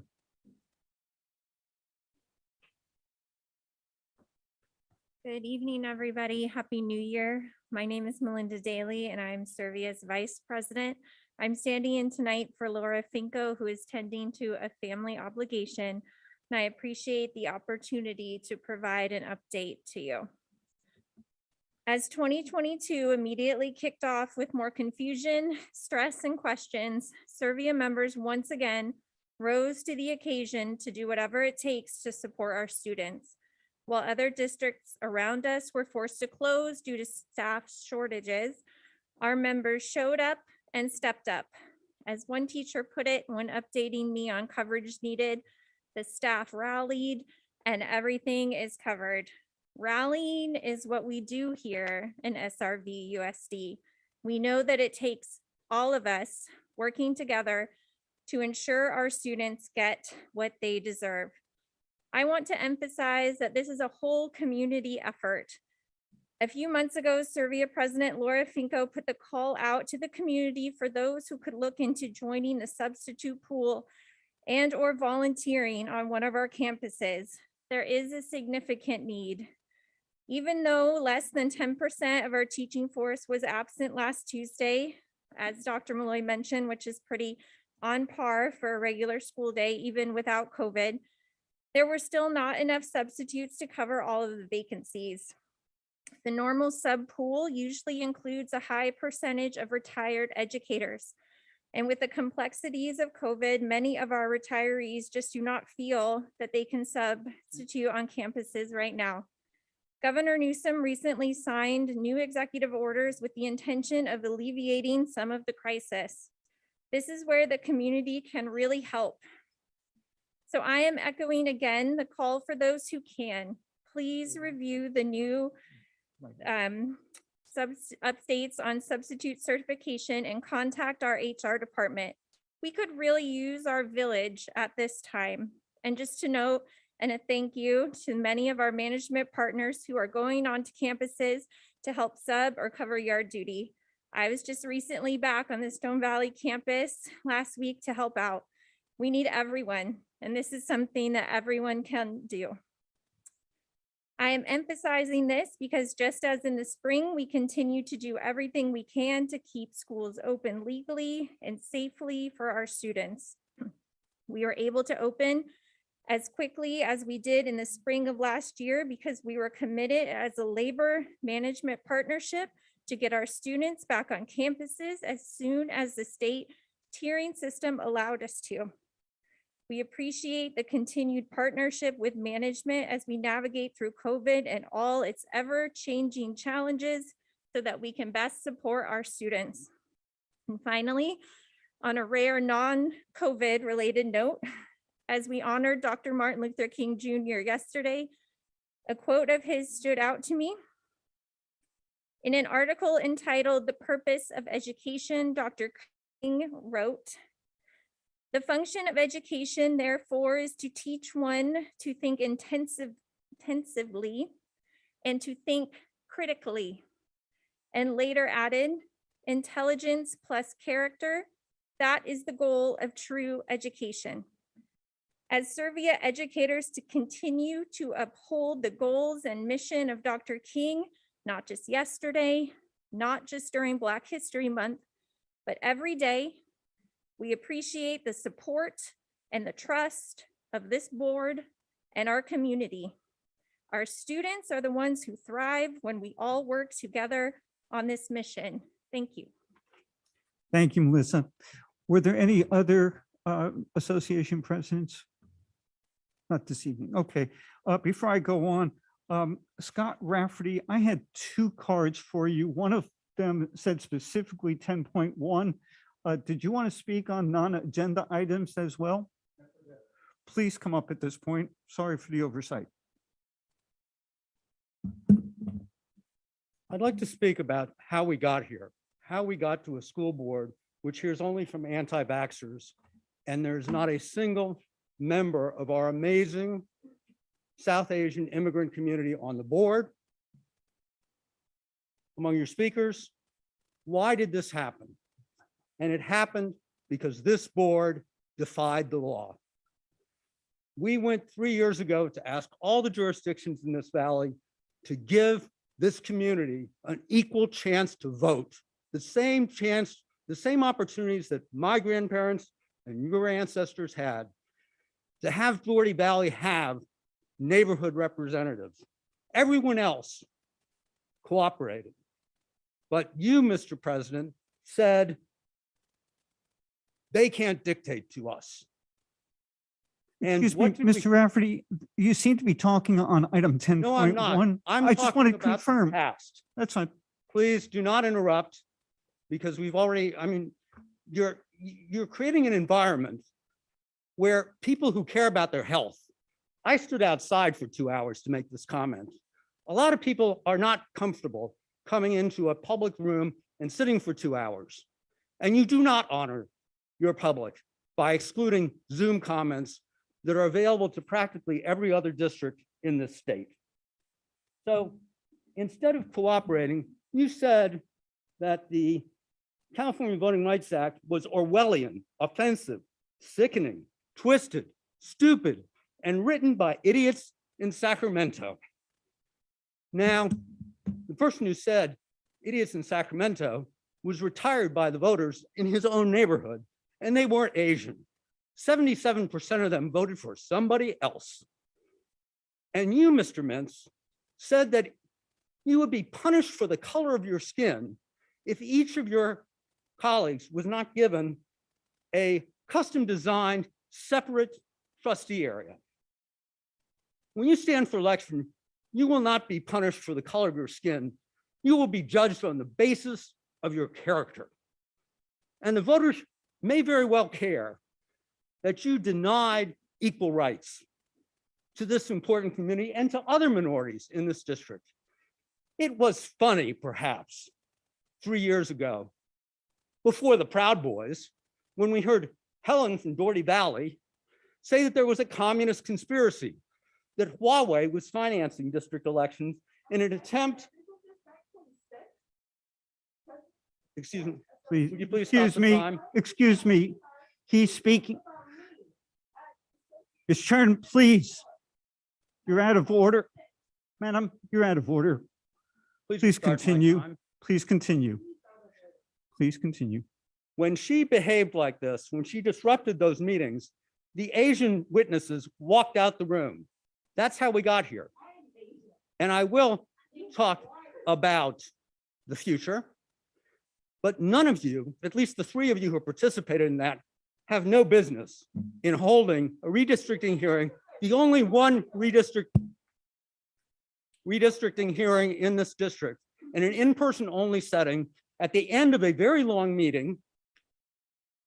And look what you're getting. You're getting a very one-sided view. Thank you very much for your comments. You'll have an opportunity to speak about Yes, redistricting. and you will at the have a time. Brown Act demand because this is not compliance. Next item on the agenda is item 9.7, student board member report. Run it. Thank you. Considering that we have just recently returned from break and a long weekend, my report will be relatively short for this meeting. So since the last meeting, we were able to finish finals at entirely all of the school levels. Deeply appreciative of the district for making that switch a few years ago, where the finals did not come after winter break, and instead we were able to get them done before. I think it has led to a lot of stress reduction among the student population. I was talking to a lot of other students from the LA Unified School District, San Diego, Santa Barbara, across the state. And some of them still have after break. And I do know that it definitely leads to much worse mental health situations during a period where students should be able to sort of relax and rejuvenate for the following school year. The Student Senate will be meeting this Friday instead of this Monday. Traditionally, we meet prior to every board meeting, but in observance of Martin Luther King Jr. Day yesterday, we will be moving that to this Friday, and we will be discussing the happenings over the last 2 weeks of this semester, but also how last semester went, just to work through all the details regarding finals, testing, and then the start of the semester. I'll also be meeting with Dr. Malloy in the first week of February, I believe, just in order to be able to discuss some of the issues that matter to students the most, really making sure that we are focusing, like you said, on the things that students really value at their individual school sites or that have been part of their experience, and making sure that we're able to sort of branch that out and expand upon that so that all students are able to reap those positive benefits. And we really focus in on those to have that broad reach among students across the district. Tomorrow, I will be attending an Affinity Lunch at Monte Vista. Considering many varying viewpoints along the lines of issues like equity, social emotional well-being, I think it will be very constructive to meet with various different clubs across campus, all of whom come from very diverse and different backgrounds, and see what they have to think about the state of affairs, not only within just their school community, but within the school district, the state, and even within the country. As mentioned earlier, there has been an uptick in the number of COVID-19 cases. And even just walking around school, you're able to see more students with, for example, KN95 and N95 masks, washing hands more often, being more precautious. So people are on their own, to their own level of comfort, using the responsible measures that they see fit in their situation. And I do believe that being able to stay open has been very productive for a lot of students. I do think that the benefits at the current moment, at least with the situation, definitely outweigh the harms, and that people are very aware of the situation and the real world that's around them. And they really want to make sure that they are able to continue to come to school day after day, and that they don't have to miss because they, for example, tested positive or ran into some other circumstances. I also hope to start holding Zoom meetings this semester, probably bi-weekly, just like in sort of office hours sort of thing. I mentioned this last semester, but due to a lot of different events that came up and just involvement with the Student Senate, it was hard to get it to take off immediately. With a bit more planning now and a bit more thought given into it, I do have a plan which I would like to roll out. And I do hope to put that as a recurring thing. We can probably put like a link on the website, have an open Google form, just so that people are able to communicate with me, even if, for example, they are across the school district in San Ramon and they're unable to make it to like a Student Senate meeting, for example. This will be for students only. My primary role is to advocate for the student body, to make sure that they are being heard, to understand what's going on in the situations of people across the district at all grades levels. So in order to keep it as efficient and true to my role as possible, I will only be meeting with students during these board meetings, and only be sort of accepting form responses and reading the comments of students within the district. Apart from that, I have been trying to get involved with as much stuff as possible, which just allows me to gain more perspective on varying backgrounds and situations that people are in. Talking to people at lunchtime, break, during support from other schools, in different extracurricular activities, just making sure to understand how people are viewing the different sort of situations that are coming about on campus, whether that is with district policies relating to apps like Securely or with testing, or whether that's related to COVID-19, just on a wide variety of different subjects. But overall, I'm really looking forward to this semester. I do feel that I will be able to sort of engage a lot more students with some of the things that I plan to roll out within the next few weeks.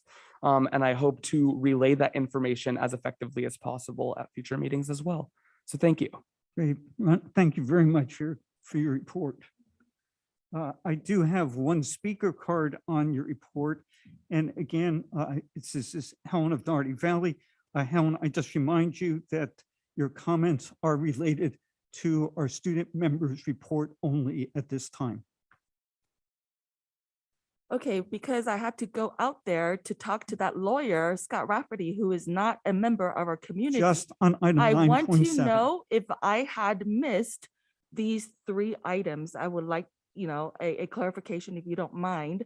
As a parent, I'm wondering this past week, how do you as a student feel about the cleanliness of our classrooms? Do you feel satisfied? Or do you feel that, there is room for us to amp up on improvements? How do you feel about bathroom supplies in stock?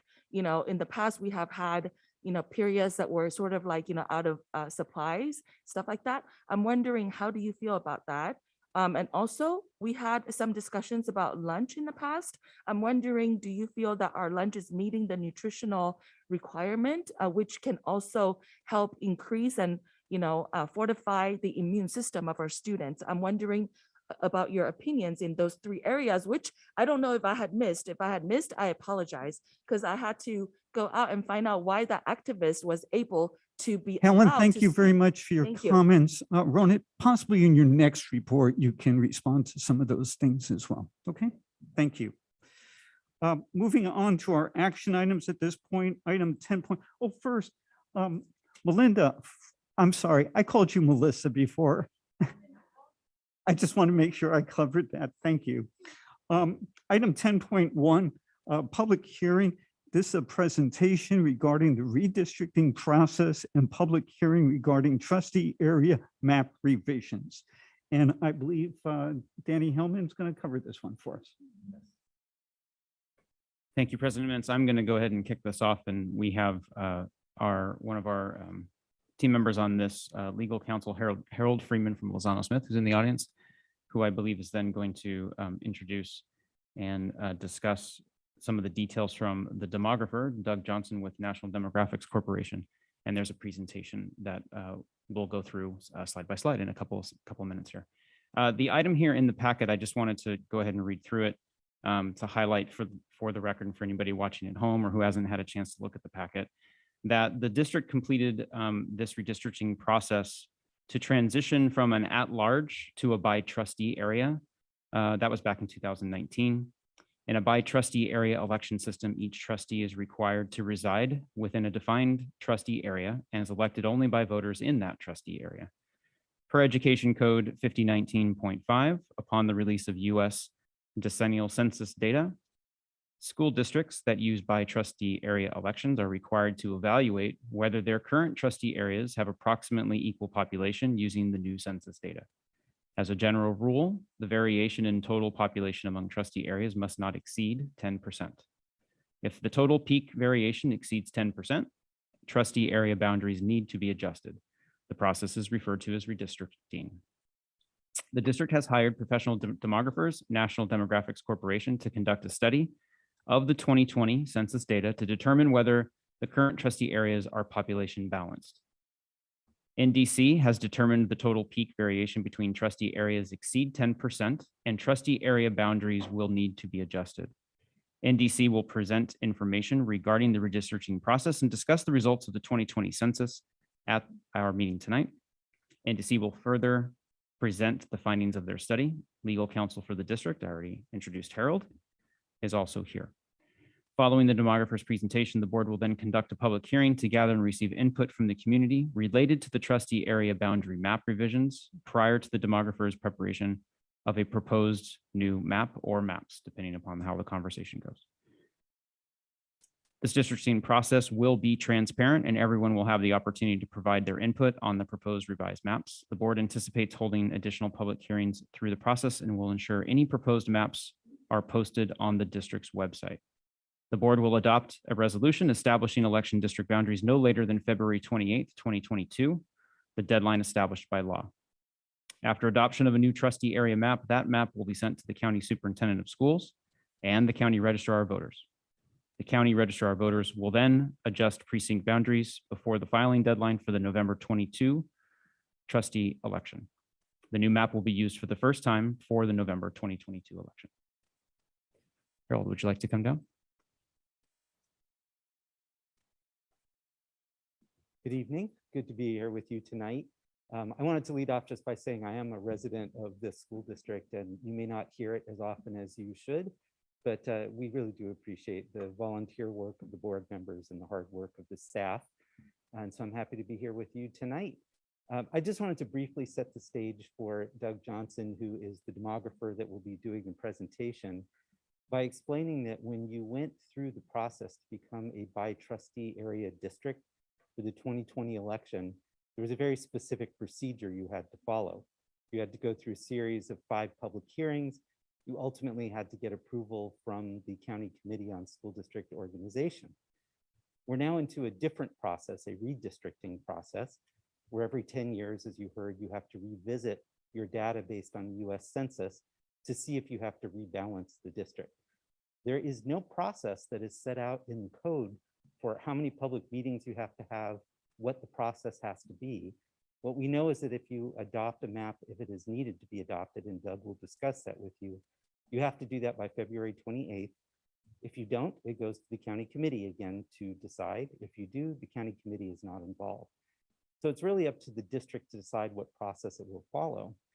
In working with your staff, the process that was looked at was to have a series of public hearings, although public hearings are not required for redistricting, to allow for as much public input as you could get from the community and as much outreach to that community as can be involved with that. So this is the first of those public hearings tonight. And I wanted to set that stage to help you understand that what you're doing is not literally required by the code. You could look at a map and adopt it tonight. This really is the opportunity to get that input from the public. There'll be more opportunities as you move forward. So with that, I'm going to turn it over to Doug, who's here with the magic of being in by Zoom, being another meeting tonight, to take you through some information about this specific map.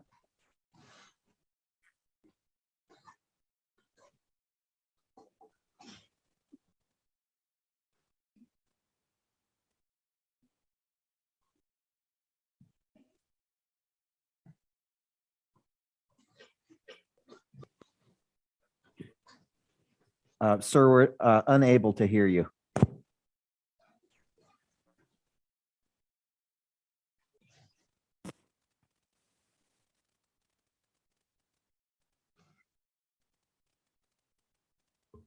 Doug, could you try again?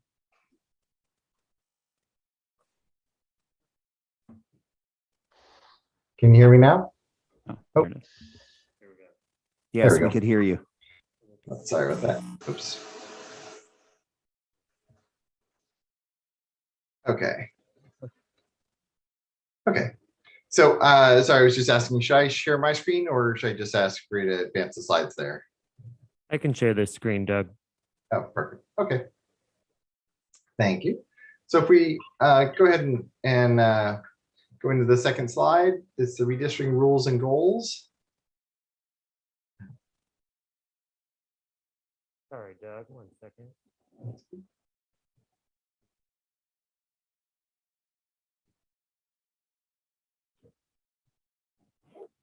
There we go.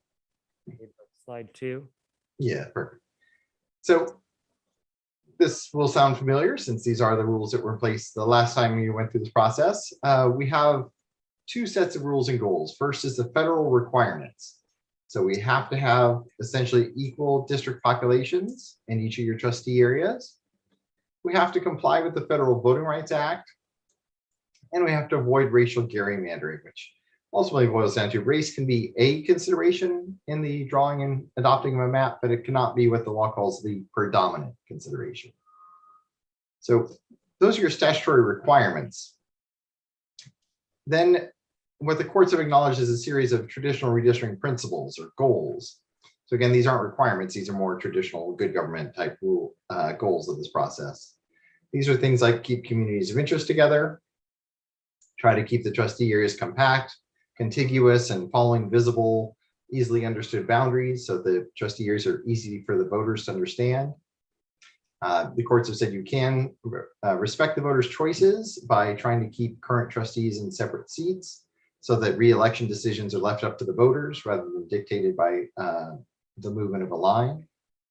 You can also, to a very limited degree within the equal population range, offset anticipated or planned future growth.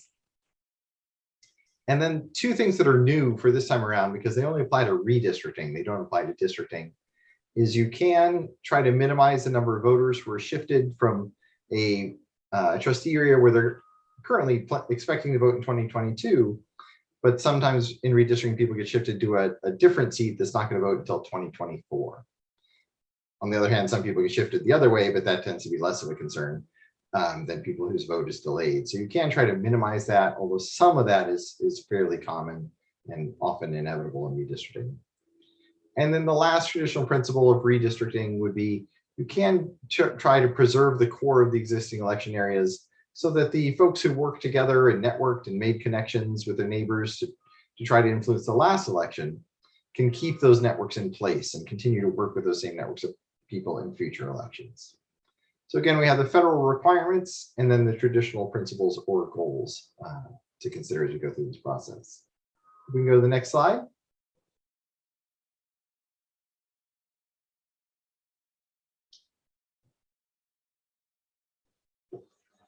There we go.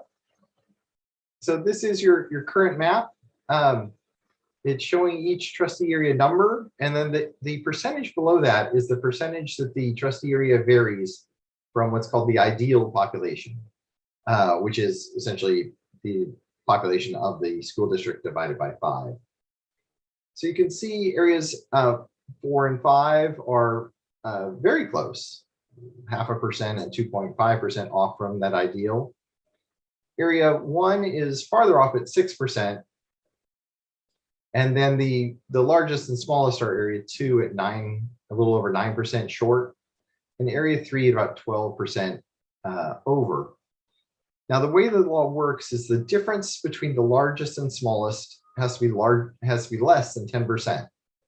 So right now, your largest is over by 12%, your smallest is under by 9%, and with the fractions involved, that difference is about 21.5% there.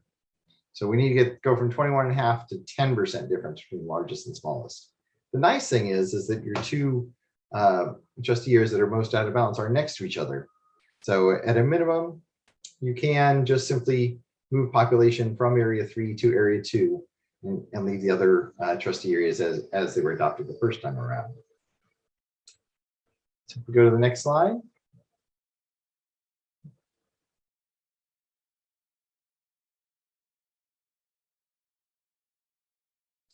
So here are those numbers on the top left. You see the same population percentages in the percent deviation row I was just talking about. And then, of course, as you may remember from last time through, we provide lots of other data. Citizen voting age population data is key for looking at compliance with the Federal Voting Rights Act.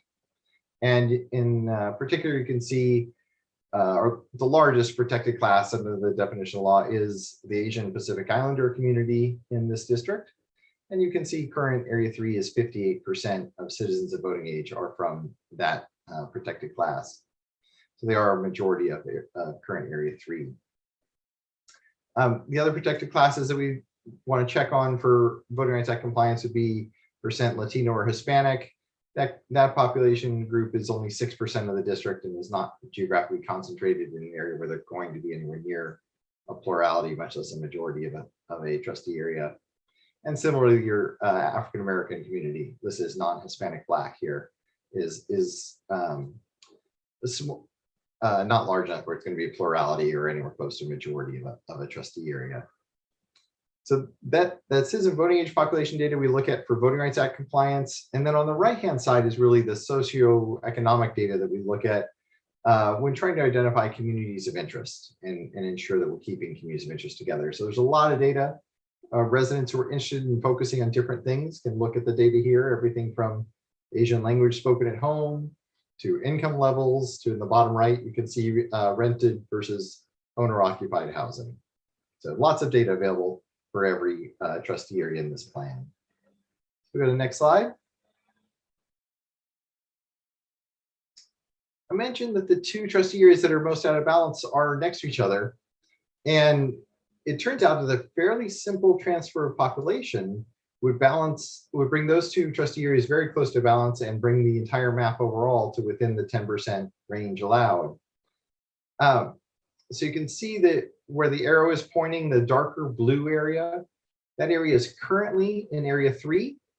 And if it were moved to area 2, that would bring the map into balance. You can see area 3 would then be 0.5% from the target, and area 2 would be 2.43% over the target. And so area 1, the larger northern area, would still be your smallest at almost 6% short. but you'd be within that 10% range because the largest would just be 2.43% over about 8.3% overall deviation. So you keep most of the map as is with just that small transfer of population. And what's worth highlighting is where previously the Doherty Valley did not have enough population on its own to be its own trustee area. Now, surprise, it has grown, and it now would be the entirety of trustee area 3. So you both bring the map into balance and bring a much more community focus to area 3 with that Doherty Valley area. So just showing you this is one minimal change option. Of course, we're happy to look at additional options beyond this if the board is interested. But we'll go to the next slide and we can show you the demographics that would result. And you can see the citizen voting age population of area 3 would rise to the Asian American and Pacific Islander percentage of area 3 would rise to 64% of citizens of voting age. And you can see that the population numbers I was talking about at the top there. So happy to come back to these and discuss any of this data or where the lines would switch in more detail if you're interested during the discussion point. So that presentation, we can go to the next slide. He's into happy to answer any questions you have. And obviously this is a hearing, so we're looking for your input and the public's input on this process, and then direction from the board on what steps you'd like to take next. With that, that'll conclude my presentation. I don't know if Harold has anything to add. Okay, then. Doug, thank you very much for your presentation. We do have some speaker cards, but let's start if there's any questions for clarification first from board members. I have a question. Go ahead. I think I know the answer to this, but just to confirm, with the only movement of voters would be from area 3 to area 2. And given that area 2 and area 3 were up for re-election in 20, that would not shift any voters out of their opportunity to vote every 4 years. Is that correct? Yes, I haven't looked, but presuming that they were the 2 that were up in 20, you are correct. They would stay on the same cycle, which would be good. Yeah. Any other questions before we take speakers? Okay. First speaker card, Nicholas Harvey.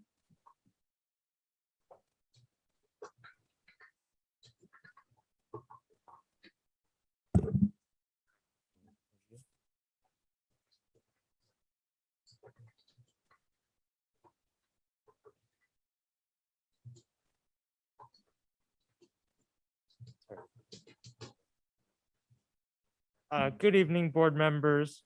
I'm excited to see the process of redistricting unfold, and I just wanted to bring to your attention a helpful tool that the city of San Ramon is using in its redistricting process that might be of use to the SRVUSD. And that tool is allowing the public to submit ideas for draft proposal maps for redistricting.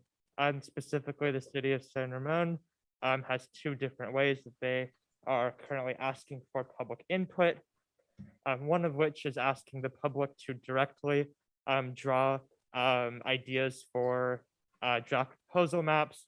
The city of San Ramon divided a map of the city into various blocks, assigning each of them their population, their number of population, and they invite the public to draw 1 district or all 4, in our case 5, by drawing around the lines and submitting it to the city. And the city of San Ramon also allows the public currently to draw potential communities of interest.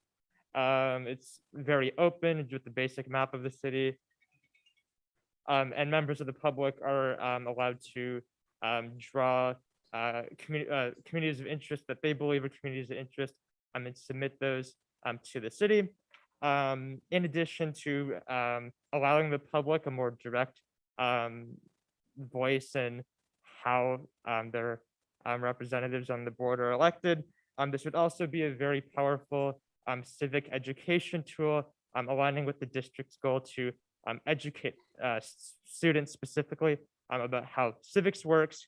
I know students in the district who have already submitted maps to the San Ramon City Council, and those would be considered February and March. And I know for almost certain that civically engaged students or students who want to learn more about how local civics work would also submit potential draft maps to the district if that was an option. Obviously, the district only has 40 days to draw election maps if they don't want the county to draw them, as Mr. Freeman referred to earlier, because the maps are due February 28th, 2022. So at least if it is not enough time, there's not enough time now to allow that form of public input, it might be helpful to have the district set up policy to bind the district to allow that form of public input in future redistricting cycles. Nicholas, thank you very much for your comments, and we'll be taking that into consideration. We do look for public input on this process for sure. Next speaker, Scott Rafferty.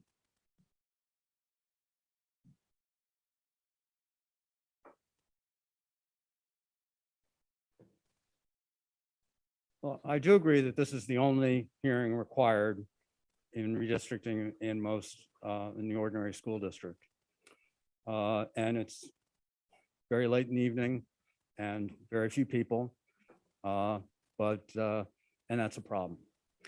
But you can't fix this map because 3 of you made statements and participated in a process that was overtly discriminatory. Your own demography, the trustee that you intended to benefit from this gerrymander against Asians didn't even run for re-election. He called his constituency a puzzle piece. The deputy superintendent said there was a tentacle that connected Danville and his gated communities with just enough people in Doherty Valley to make it 50.1% Asian. Fortunately, the people of Doherty Valley actually got somebody to live there elected. Next time, they need to be the people voting for that without having a very different community in Danville making the choice for them or with them. So you can't fix this. You've just been told not even to bother changing it very much. What you need to do is nothing. You need to tell the county committee, please do this yourself or appoint an independent commission to draw the lines without the racial discrimination that we introduced 3 years ago. Now, we were told this was approved by the county committee. You only got 3 votes and we didn't oppose it. Why didn't we oppose it? Because in the presence of your superintendent, this attorney threatened to provide private information about one of the county committee members, a distinguished African-American that he may have obtained as counsel to the school district where her child went. So we didn't dispute it in the county committee, and still you only got 3 votes, which is almost unprecedented. So you need to fix this. You need to fix this by doing nothing, because throughout our county, we have new, diverse members of public office that are actually elected by their neighborhoods. And you fought that. And it's a shame on our county. And if you won't fix it, then the county needs to. The county committee needs to. So I just implore you to have a process that includes everyone and draws a clean map, and you can't be involved in that process. And if you don't do it, this taint will last not only this decade, but the next decade. That's the way Voting Rights Act works. Thank you. Thank you, Mr. Rafferty. Helen of DV.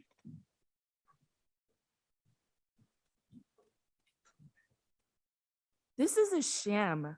That man over there, he is not part of our community. His name is Scott Rafferty. He is an activist. He's a lobbyist. He got paid $30,000 by our school district, by our city of San Ramon, by our water district. He's a professional meddling with elections. He's probably paid by communist Chinese or communist China to come and influence our election. He disgusts me so much. He's the very definition Helen, of what please stick to the topic democracy of the is not. redistricting. Democracy means that people, the public like me, are able to vote. Right now, thanks to Scott Rafferty, I cannot vote 4 out of 5 of you. If he is so into protecting Asians, how is it that we're able to come up with another 2 white female board members after he has worked so hard?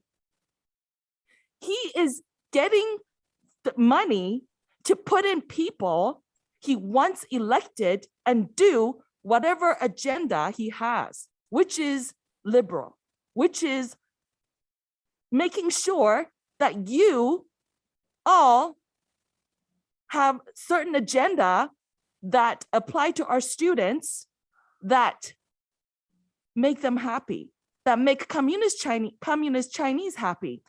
Also, not all Asians are the same. The very definition of Asian can include a white person from Australia. It can include a Muslim islander. It is so broad.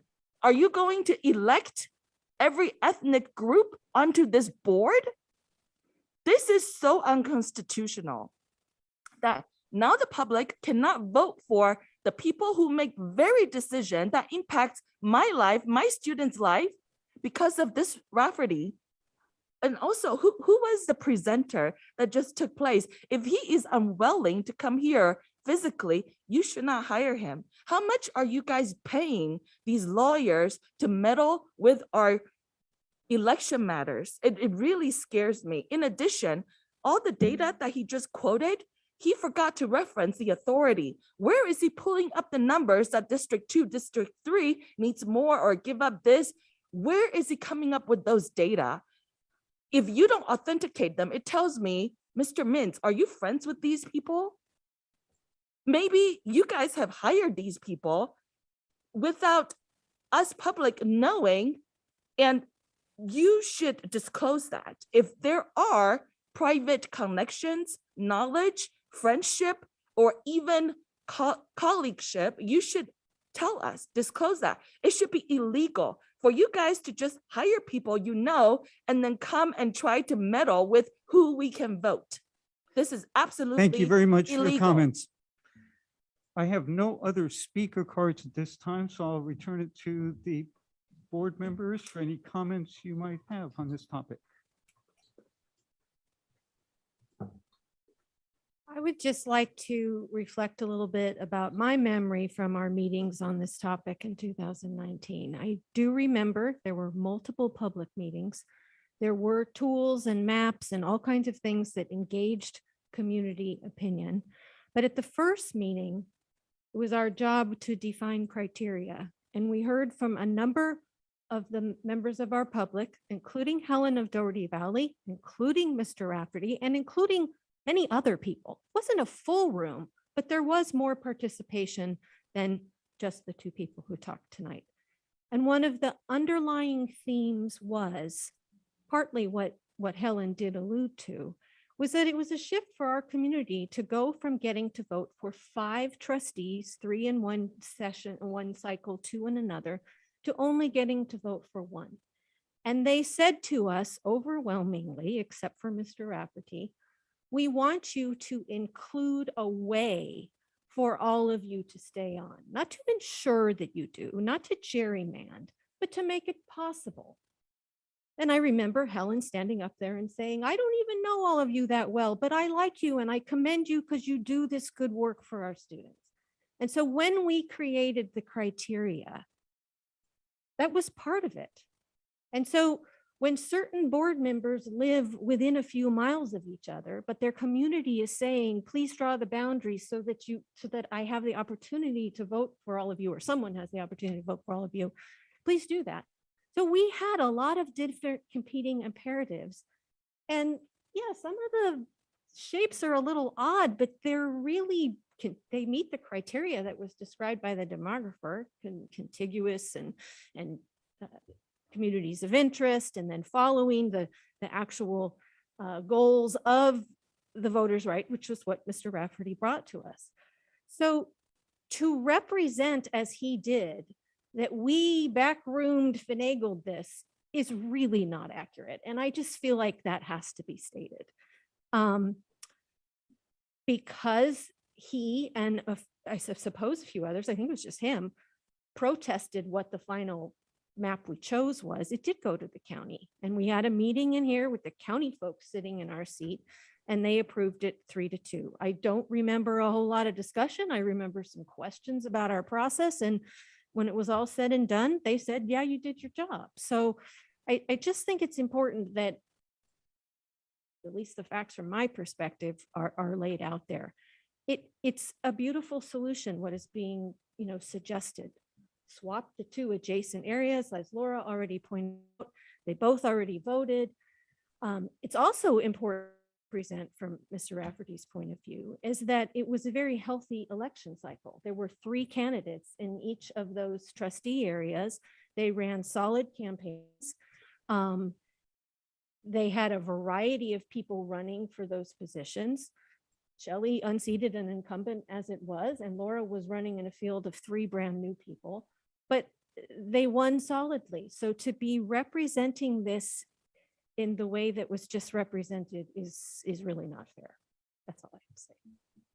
Thank you. Someone else like to? I just wanted to comment on the students, public comment. Nick, I think is his name.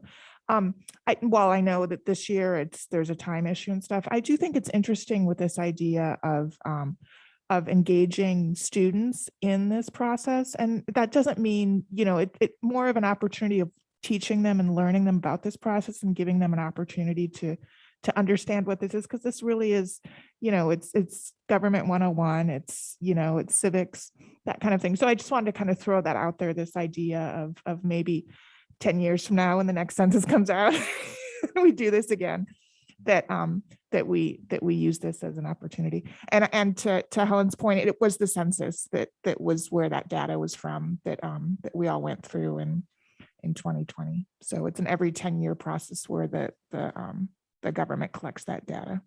So, and then I wanted to say to the point with criteria that I do think that as we look to the criteria for this cycle, that it is important with this transition to trustee areas, that we do really pay attention to having to move voters out of an election cycle and losing their opportunity to vote.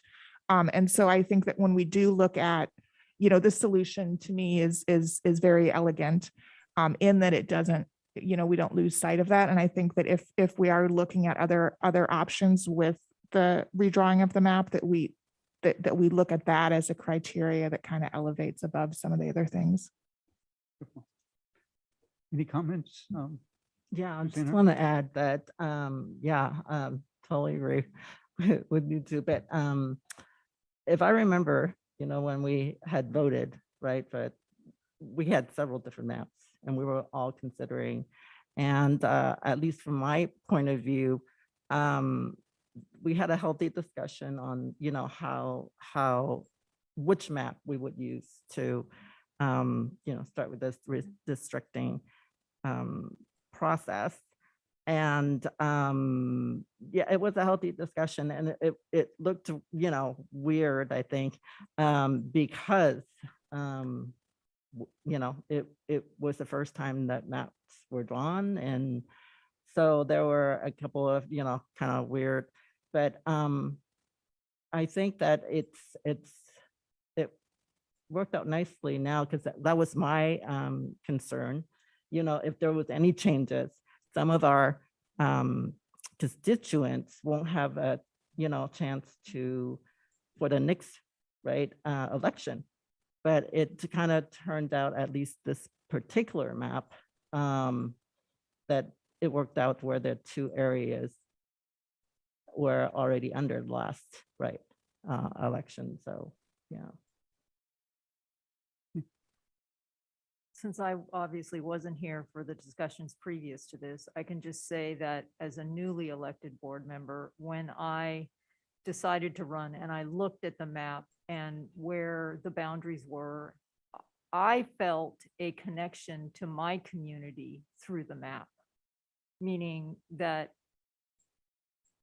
I think one of the ways that I was able to unseat an incumbent was because I had such a connection to the people in my community and in my sphere of influence. So I think in that way, the map was very accurate. And I know there's some weird angles to it and different places where maybe it would be debatable, but we're also governed by the number of voters that are in each section. So it's not always going to be geographically beautiful, right? But I think it is effective. And I like this solution for one of the reasons that Laura said, that it doesn't unseat any from being able to vote in the next election.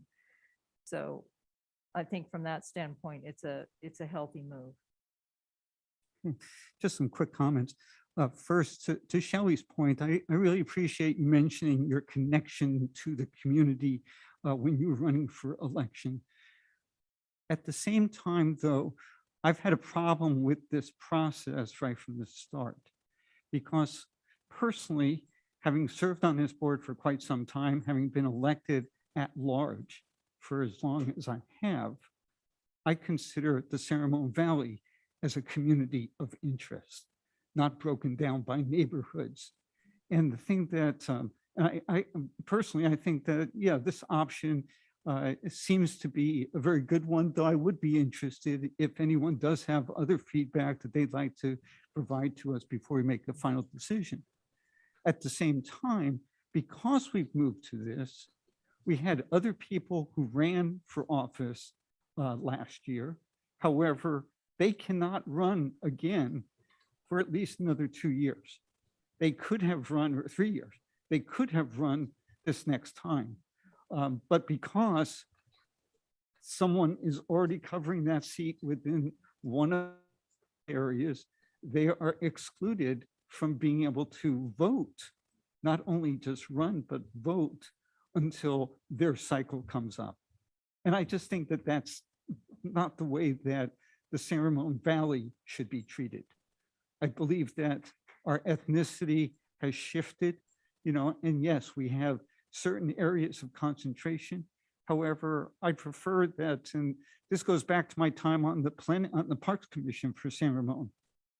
It was very important as the Doherty Valley was being built that it not be viewed as a separate community, that it was so important to try to create it in such a way that San Ramon could be one city. And again, I see the whole San Ramon Valley that way. Again, that's my view. The California Voting Rights Act has a different view that we put into place. And so we live with what we have. The one other thing that I do want to say, though, is I found it rather disingenuous and inappropriate to make comments that cast dispersions on myself and others with absolutely no data, no anything other than to make a comment. And I believe that you do harm, someone does harm in this community when you stand up and make comments, just throw out comments. And I'd appreciate for everyone in this community to keep in mind and be respectful of others and not just say something on the fly that could be assumed by other people to be true, even though there's absolutely nothing in the basis of it. If there are no other comments, that was just a public hearing. It's not an action item. We'll move on to item 10.2, consideration of approval of revisions to administrative regulation 6153, school-sponsored trips. Again, Harold, thank you very much for your attendance and participation, as well as Doug and his firm for your participation in that process. Danny, I believe this is yours. Yes, I'm going to take this one for Assistant Superintendent Huardo, who is not here this evening. So this is a follow-up a conversation and asking for your approval to the administrative regulations that govern school-sponsored trips, 6153, based upon your comments from the December board meeting. There was for the public who's watching or listening, a decision by the board to move away from out-of-state school-sponsored trips coming before you to be voted on prior to the trip happening, and instead delegating that back to educational services for, they already do most of the field trips, but the out-of-state ones were coming here. They were peeled off and brought here for the board's review. And that whole process with the appropriate administrative regulation as updated here in the packet is the new process. It'll all be handled by Ed Services. And so we're bringing this back for you for any additional comments or questions, and then hopefully a vote one way or the other. Thank you. So board members, we reviewed this at our last meeting. And so I just wonder if there's any additional comments that you want to bring forward or ready to vote on it. I just wanted to say thank you to Ed Services for reworking that one paragraph, which was an extra piece that we added. I think it's great, and I would move approval. Okay, you have a motion. Is there a second? Second. Okay, is there any comments that anyone would like to make? Okay, if not, vote please. The motion was made by Board Member Hurd and seconded by Board Member Ordway. Call out vote, Student Board Member Bacha, Aye. Board Member Ordway, Aye. Board Member Clark, Aye. Board Member Bratt, Aye. Board Member Hurd, Aye. Board Member Mintz. Aye. Motion passes 5-0. Thank you. Item 10.3, consideration of adoption of resolution number 56/2122 in support of Career and Technical Education Month. And Deb Pettish. Thank you again, President Mintz. So it's my understanding that earlier in the fall, the Board of Education, when they were speaking about resolutions, asked Ed Services to create a new resolution for career technical education, which of course is also referred to as CTE. A summary document was in your packet that outlined that resolution for you. And so essentially what we want the new resolution to do is really recognize February as CTE month within the San Ramon Valley Unified School District, acknowledging appreciation for the support shown by all school leaders in support of our CTE programs. So I'd be open to, of course, answering any questions or comments you have with regard to the resolution. Do any board members have any questions or comments? I'll just make one quick, did you have something, Suzanne? No, I'll just make one quick comment. I really appreciate moving forward with this particular resolution. You know, as a high functioning academically valued district, the majority of our students look towards college as their future. And I think it's really important here in the San Ramon Valley that people aren't looked down upon when they look into careers that might not require college education, but trade education or other certifications that could be just as successful for them and maybe even more appropriate for them than going to college. And not to say anything negative about college, it's a great direction for most people here. However, I think the emphasis that this resolution helps place on CTE provides alternatives for our students that maybe they're not considering as much as they might otherwise. So with that said, Can I ask? oh, go ahead. Go ahead. I just have a quick question. So it's a February resolution.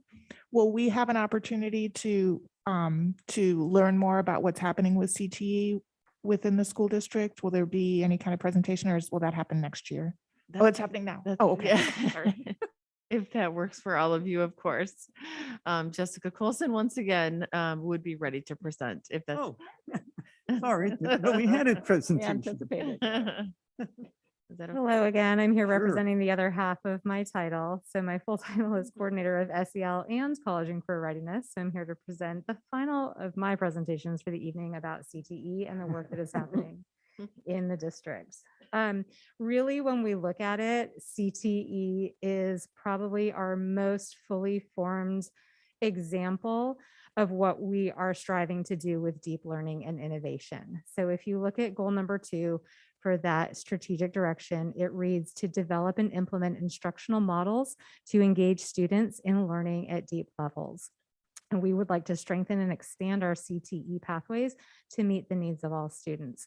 When you go into CTE classrooms, whether it is auto tech at San Ramon or engineering at Monte Vista or culinary at Doherty or biomedical sciences at Cal, They are so vastly different, but the one thing that they have in common is that they are all hands-on and they are all integrated approaches to real world skills and experiences that students are going to grapple with in their careers, whether it's a college and four-year-based career or whether it's direct to the workforce. And so to expand these opportunities for our students really hits on all of the strategic directions that have been mentioned so far. What we really are in the process of doing is trying to rethink CTE. We want to have targeted instruction focused on career-oriented education. We want to continue to exemplify deep learning and innovation in the classroom setting. And we know that this opens up post-secondary pathways, which allow us to think about success differently, as Mr. Mintz, you stated previously. This also enables community partnerships with outside organizations, and I'm going to touch on that in a future slide. So CTE in San Ramon Valley Unified, currently we have 11 pathways represented throughout our high schools. We have a vast array of courses. We have auto tech, biotech and biomedical, computer sciences. And I do want to clarify that for the computer sciences, this includes AP Computer Science Principles and AP Computer Science A. So we do have a range from technical all the way up through college level courses that are represented in our CTE pathways. We have early childhood education where students go and partner with local elementary schools. We have engineering, we have journalism, we have sports medicine where they do internships where they're supporting our student athletes. There's just so much diversity in the offerings that we currently have, and we are looking to expand those even further. This year, we currently have 3,879 high school students in our CTE courses, and that is out of a rough approximation of about 10,000 high school students. So it is a significant representation in our programs. So the future of CTE and SRV looks at expanding partnerships. We do have some of our classes have articulation agreements with community colleges. We currently have one dual enrollment program called College Connect, and we have been in talks with DVC to add additional, more career-focused dual enrollment programs that will be coming down the pike probably in the next year or so.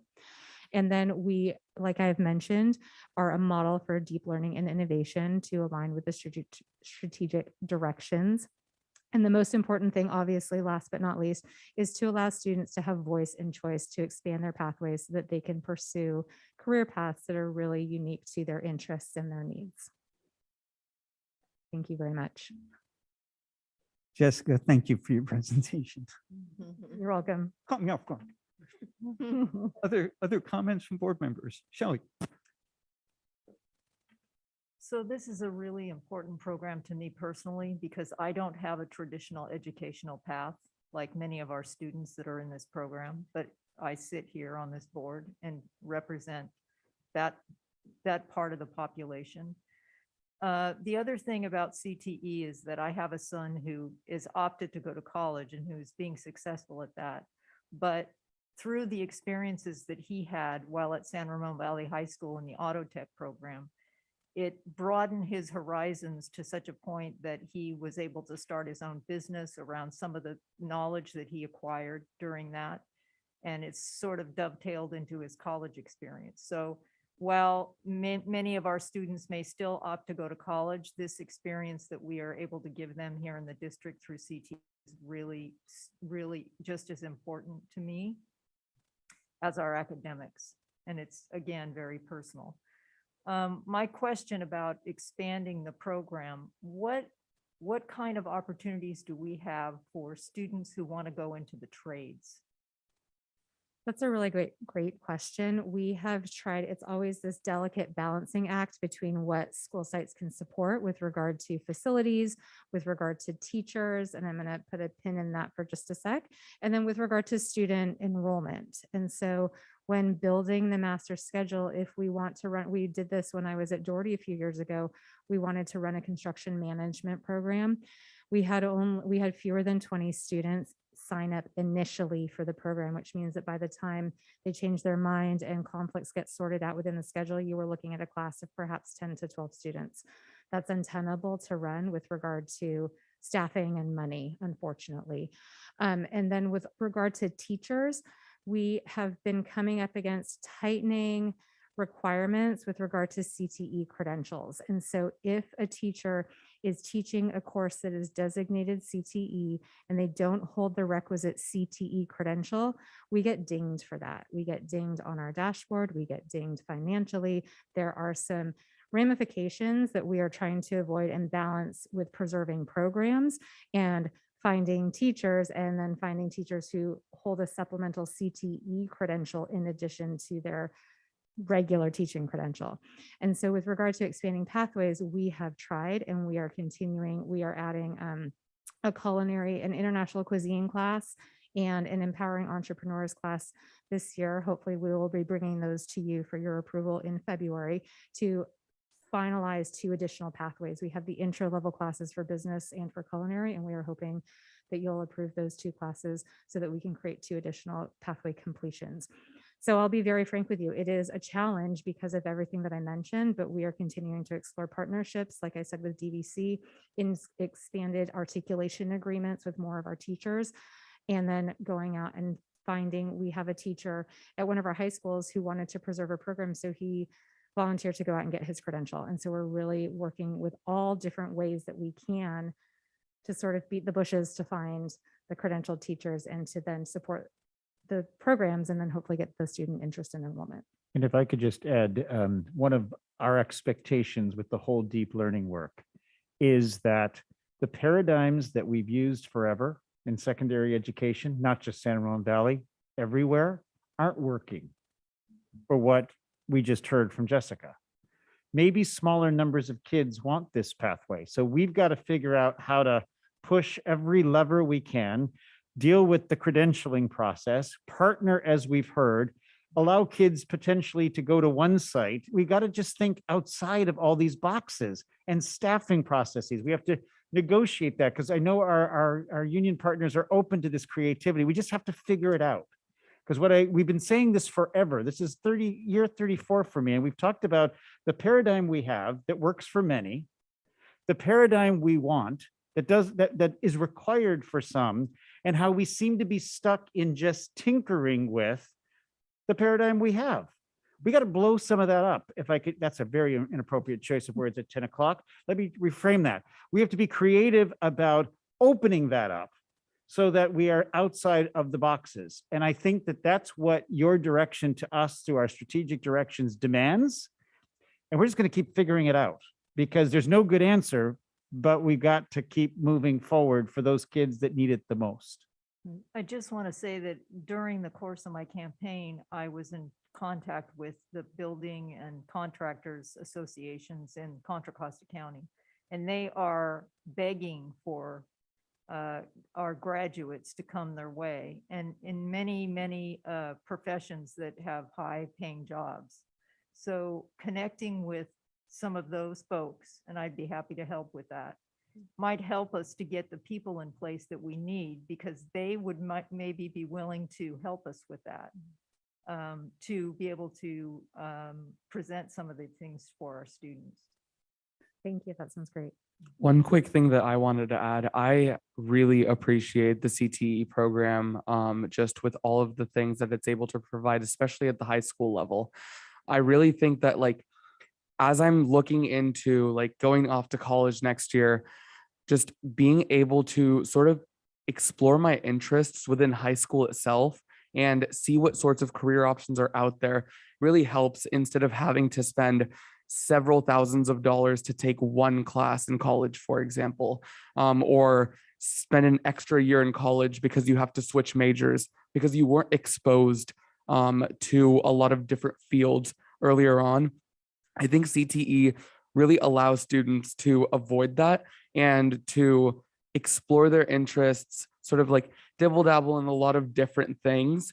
And even if they don't end up pursuing that, at least they gained possibly some other life skills while they were doing it, or they figured that it wasn't for them and then they won't necessarily pursue it later. But I really think that it's an important program and I really appreciate the efforts to expand it.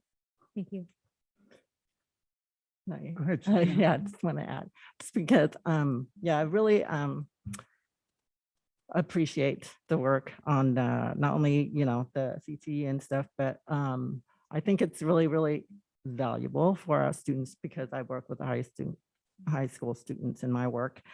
And that, yeah, that at high school, or at least K through 12, they do kind of explore, and just like Ronna had said, that kind of, even if they don't, pursue the CTA path, they have a chance to kind of try it out, because it's much more expensive to try out things, right, in college nowadays. And I not only work with, of course, high school students looking forward to applying to college, but I also work with a lot of transfer students. And some of my transfer students are students who thought that they wanted a certain route, and then landed in university or college and found out that that's not their path.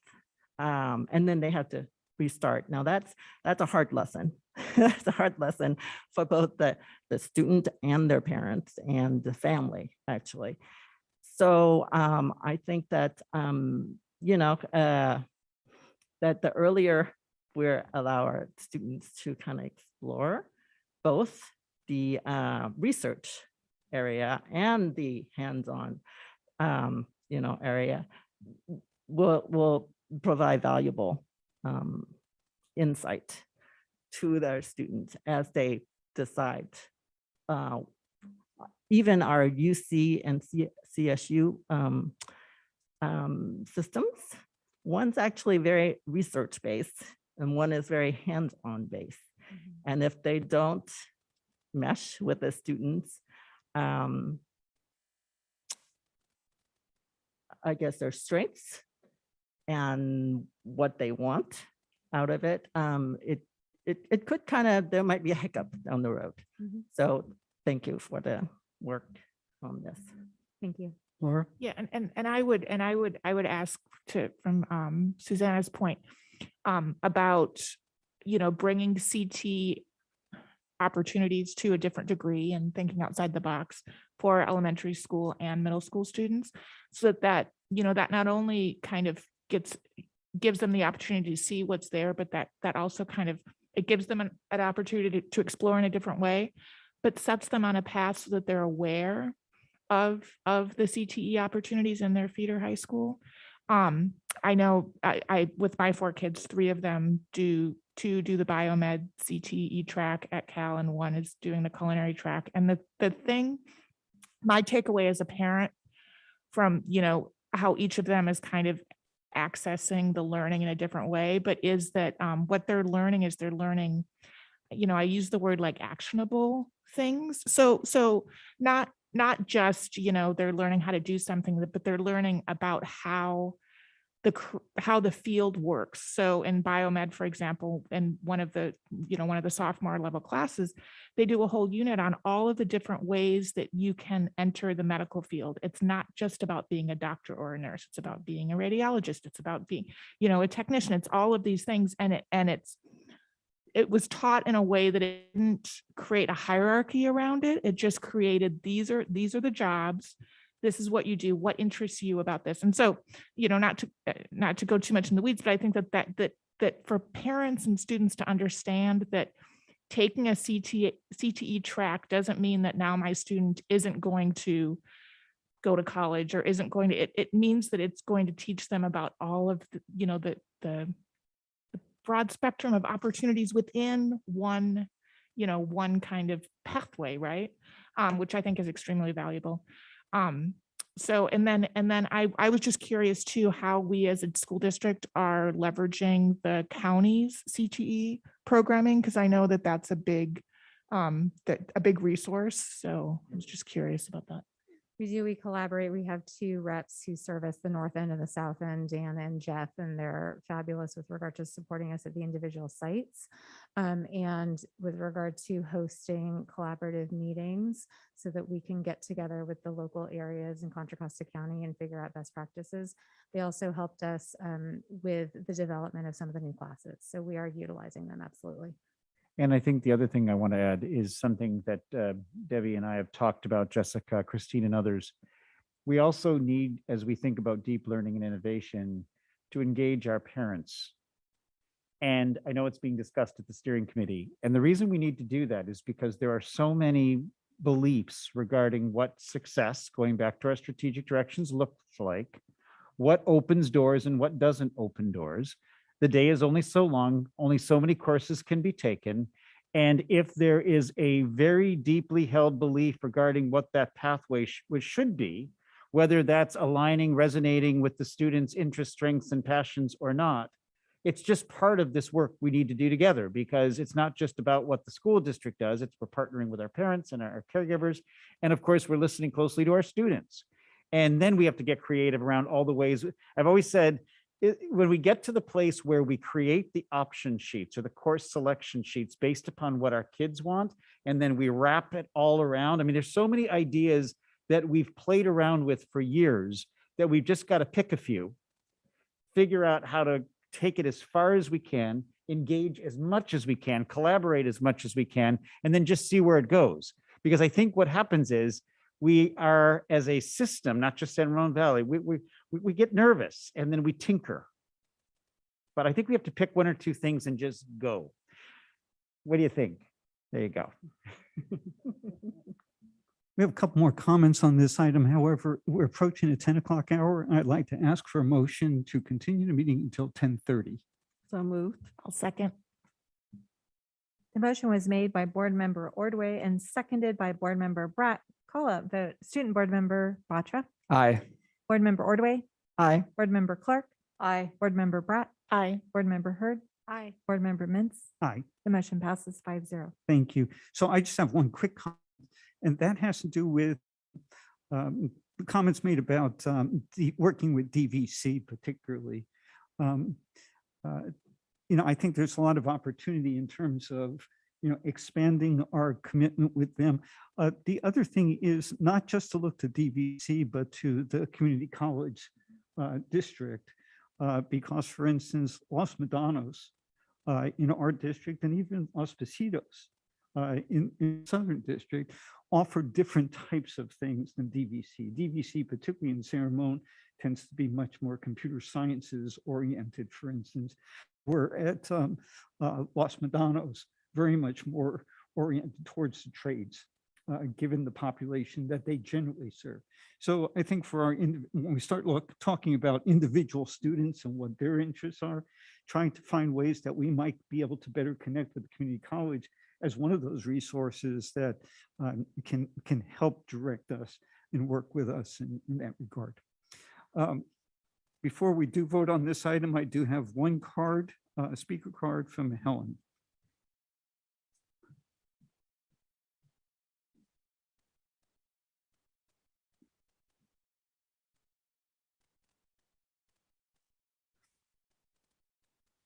I want to thank the district and Ms. Colson for heading up this very important curriculum for our students. However, I feel that opportunities are not opportunities if they're not accessible. Let's be honest right now. Our CTE is offered through elective classes, and different sites offer different ones. So I don't know how opportunities can become equitable when certain students who are confined to a site cannot access what they are really inspired to try because that class takes place at a different site. So I truly feel that at this point, the opportunity that we're talking about is euphemism for officials. So you can comfort yourself, pat on your back, saying that, oh, we have done it. But at the student level, they're not really benefiting as much as you think they are. I encourage you to please open it up. For higher grade students, if they can drive, if they can ride a bike, they should have the flexibility to be able to take what they want to do at a different site.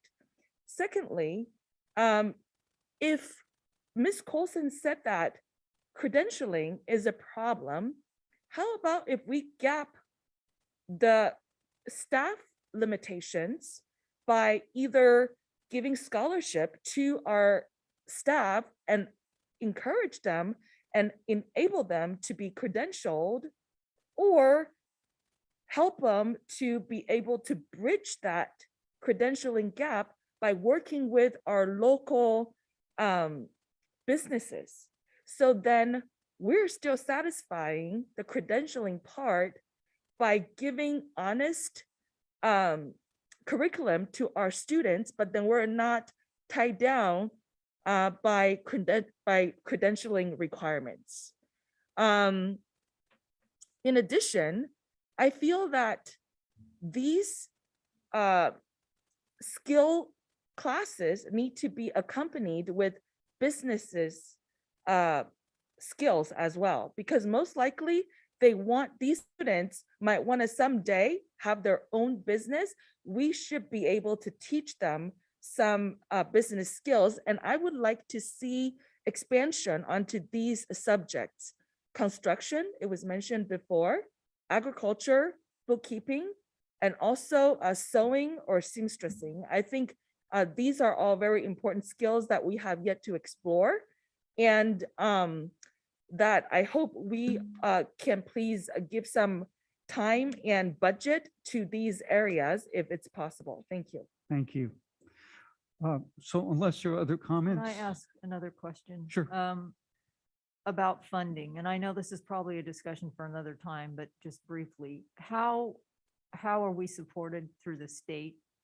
And how much of our funds do come out of our coffers, and how much is the CTE supported by the state or county? I can answer part of that and then definitely defer to Danny for the remainder.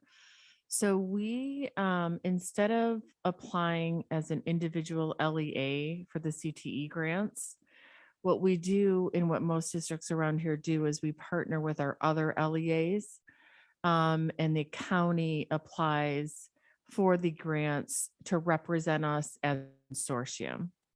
And so the biggest grant that we've had over the last few years has been the CTIG. And that has funded, we're required to match those funds for CTE classes. And it actually is a huge boost and allows us to really support a lot of additional CTE sections across the district. But I don't want to underestimate the problem that Jessica said. We're really under scrutiny with regard to CTE credentials. It's actually very difficult to get a CTE credential. You have to have literally thousands of hours in that particular area in order of experience, which you can imagine why. And so, and it's difficult for teachers to obtain that if they were not hired with that experience, because it means they essentially have to spend 3 summers in a row getting those hours in. So it's a challenge. It's not insurmountable. And Jessica and Chris George have been working really hard to try to find some innovative ways around that. If there are no other questions or comments, kind of a motion on this resolution. So moved. I'll second. The motion was made by Board Member Clark and seconded by Board Member Bratt. Call up vote. Student Board Member Batcha. Aye. Board Member Ordway. Aye. Board Member Clark. Aye. Board Member Bratt. Aye. Board Member Hurd. Aye. Board Member Mintz. Aye. The motion passes 5-0. Thank you. Item 10.4, consideration of adoption of resolution number 57/21-22, a resolution of the Governing Board of Education of the Sangamon Valley Unified School District in support of Assembly Bill number 75, Kindergarten-Community Colleges Public Education Facilities Bond Act of 2022. And John, I think you were going to speak to this one. Yes, thank you, President Mintz. We received information that all districts received, basically asking for boards to pass a resolution showing your support, should you be willing, in this measure at the state level. So again, I spoke with President Mintz and said that since this has come with a request, we should bring this before you. It was my recommendation, and for you to be able to consider it. I think it speaks for itself what it intends to do, how it's trying to, at the state level, to provide dollars for facilities. as in all things, just to be clear, we're not exactly sure how it will or will not impact us here in the San Ramon Valley Unified School District should it pass. But there's also, I think, from the discussions that I have had at state level, it's a good direction to support from the perspective of all kids having access to facilities and such that are conducive for learning and so forth. So that's why it's here and for your discussion. And I would just add that our school district has benefited tremendously over the years in the use of matching funds from previous state bonds. Issue that's come up more recently with state bonds is that as the state has directed more of its funding towards special needs, we've not received as much of those funds. However, when we look beyond ourselves, there's a lot of need for facilities bond money across the entire state. And I'm sure if this in fact were to pass, we would be looking for, our fair share of those bond monies that reflect the work that we're doing in our facilities as well, to the extent that it's available. So I join John in suggesting that the board pass this resolution and forwarded our endorsement of moving this forward to appropriate bodies. Any comments or questions? I agree. I fully support this too. I think really being able to look to how to fund infrastructure is really important, and this is an opportunity, and that allows for ease of funds in the future. If we can, put money into infrastructure now, we don't have to do that 10 years down the road. So to have an opportunity to maybe get a slice of it is valuable, and so I fully support it. And again, we don't know exactly, right, or estimate of how much like our district would benefit. Okay, I just wanted to make sure. Can I have a motion? Motion to adopt the resolution. I'll second. The motion was made by Board Member Clark and seconded by Board Member Bratt. Call up vote. Student Board Member Bacha. Aye. Board Member Ordway. Aye. Board Member Clark. Aye. Board Member Bratt. Aye. Board Member Hurd. Aye. Board Member Mintz. Aye. The motion passes 5-0. Thank you. Okay, so we added 2 consent calendar items to our action list. The first one, item 11.3, now 10.5, consideration of approval of contract purchases over $50,000. This request came from Helen of DV. May I You want proceed? to ask your question? Yes, may I proceed now? Yes. Ask your Okay, question. so for 8.3, I'm wondering, since when do we have a middle school called DVMS? I'm not quite sure which site is benefiting from the Edgenuity. And I'm not sure if we're serving our in-district students, because it sounds like this is a remote program. So I'm wondering if it goes outside of our school district and possibly even extending to foreign students outside of our country. And it says that this is supported by state lottery. So, and I noticed that there were 2 items that were supported by state lottery, but I don't recall we have ever reported to the board of how much state lottery we have in reservoir for use of this particular calendar or school year. So thank you. Okay, and DVMS is Diablo Vista Middle School. Danny, can you answer a question about the lottery aspect of it? Yes, so state lottery funds, there's actually 2 different pots of money for the revenue that the state lottery generates. School districts get a portion. There's restricted state lottery funds and unrestricted state lottery funds. Those can be found in our budget reports that we file every month with the board. And then also when we bring the first interim and second interim reports, I can show you on the report exactly where it lays that out. So it can be found on our website.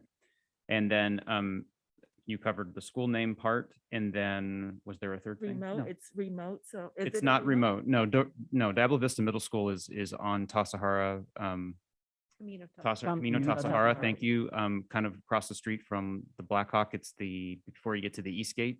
I can show you on a map. Okay, no, but I mean, the program is remote. I think that's what I read. So Edgenuity, I'm going to pitch this to Debbie because it's a curriculum issue, but it is not it's not a remote school. Okay, but I thought I read It's not a remote.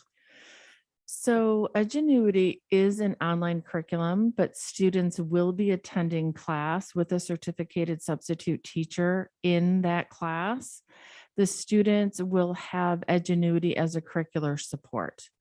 And so we really have to do that as a last resort because it's been impossible. And I'm sure Keith can speak to this a little bit for the principal at Diablo Vista to find a Spanish teacher. And she has been looking for months and months. So she was able to secure a substitute teacher who has some experience in Spanish. And then that will be augmented with the online Edgenuity curriculum while the students are in the classroom. Okay, so that's okay. Okay. Please, it's okay. I don't need any more information because I think there is some misunderstanding, but thank you for the clarification. May I move on to the next? No, not yet. Okay. Is there a motion to accept or is there any other comments or questions? I'll move approval. Second.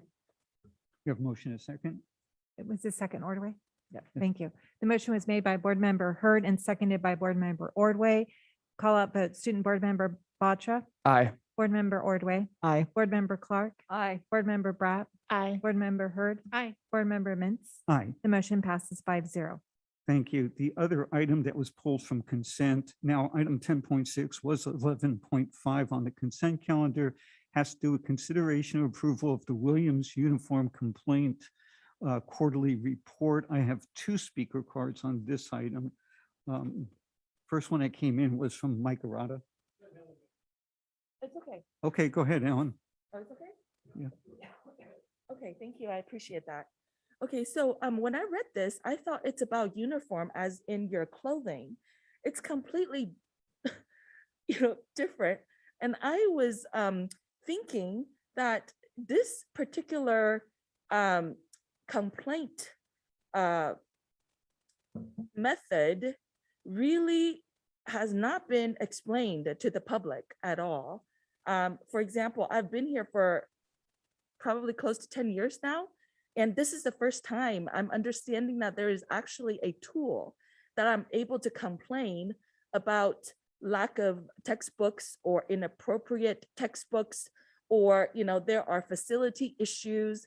These type of tools that are really designed for students, families, and parents really need to be properly explained.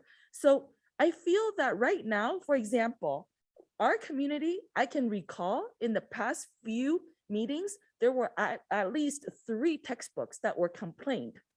And none of them made it to uniform complaint quarterly report. As a matter of fact, I was shocked that it's 000. I just think that it's not true when there are actual community members who didn't know of this tool, but have shown up in the past telling you that there are objections to the textbooks you have adopted, and you just ignore them and then actually put a 0 to textbook complaint. That is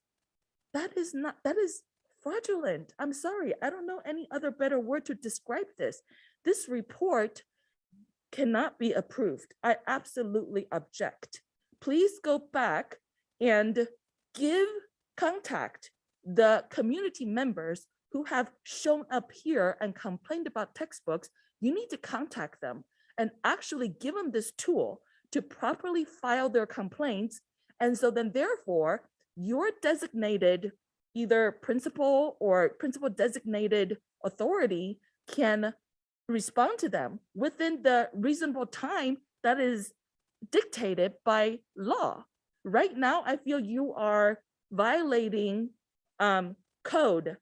That was whatever, there is a code number. I can't find it right now, but in your reporting, there was a code number that code 35186. You're violating that code because you did not properly provide that tool to the community members. And so then, we don't have ways of properly filing the complaints. So we thought that we should all just show up here and tell you of our distress and grievance, but you still continue to ignore us. This is wrong. So please contact those members. Thank you. Mr. Arata, it's your turn.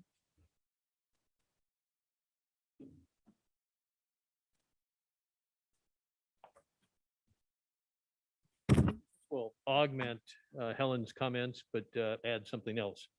Regarding the Williams uniform complaints, I was surprised initially to see that the district is reporting 0 complaints, as Helen said, in the textbook and instructional materials category, since others and I have indeed submitted such complaints in writing and or in board meeting public comments and textbook adoption segments of your meetings.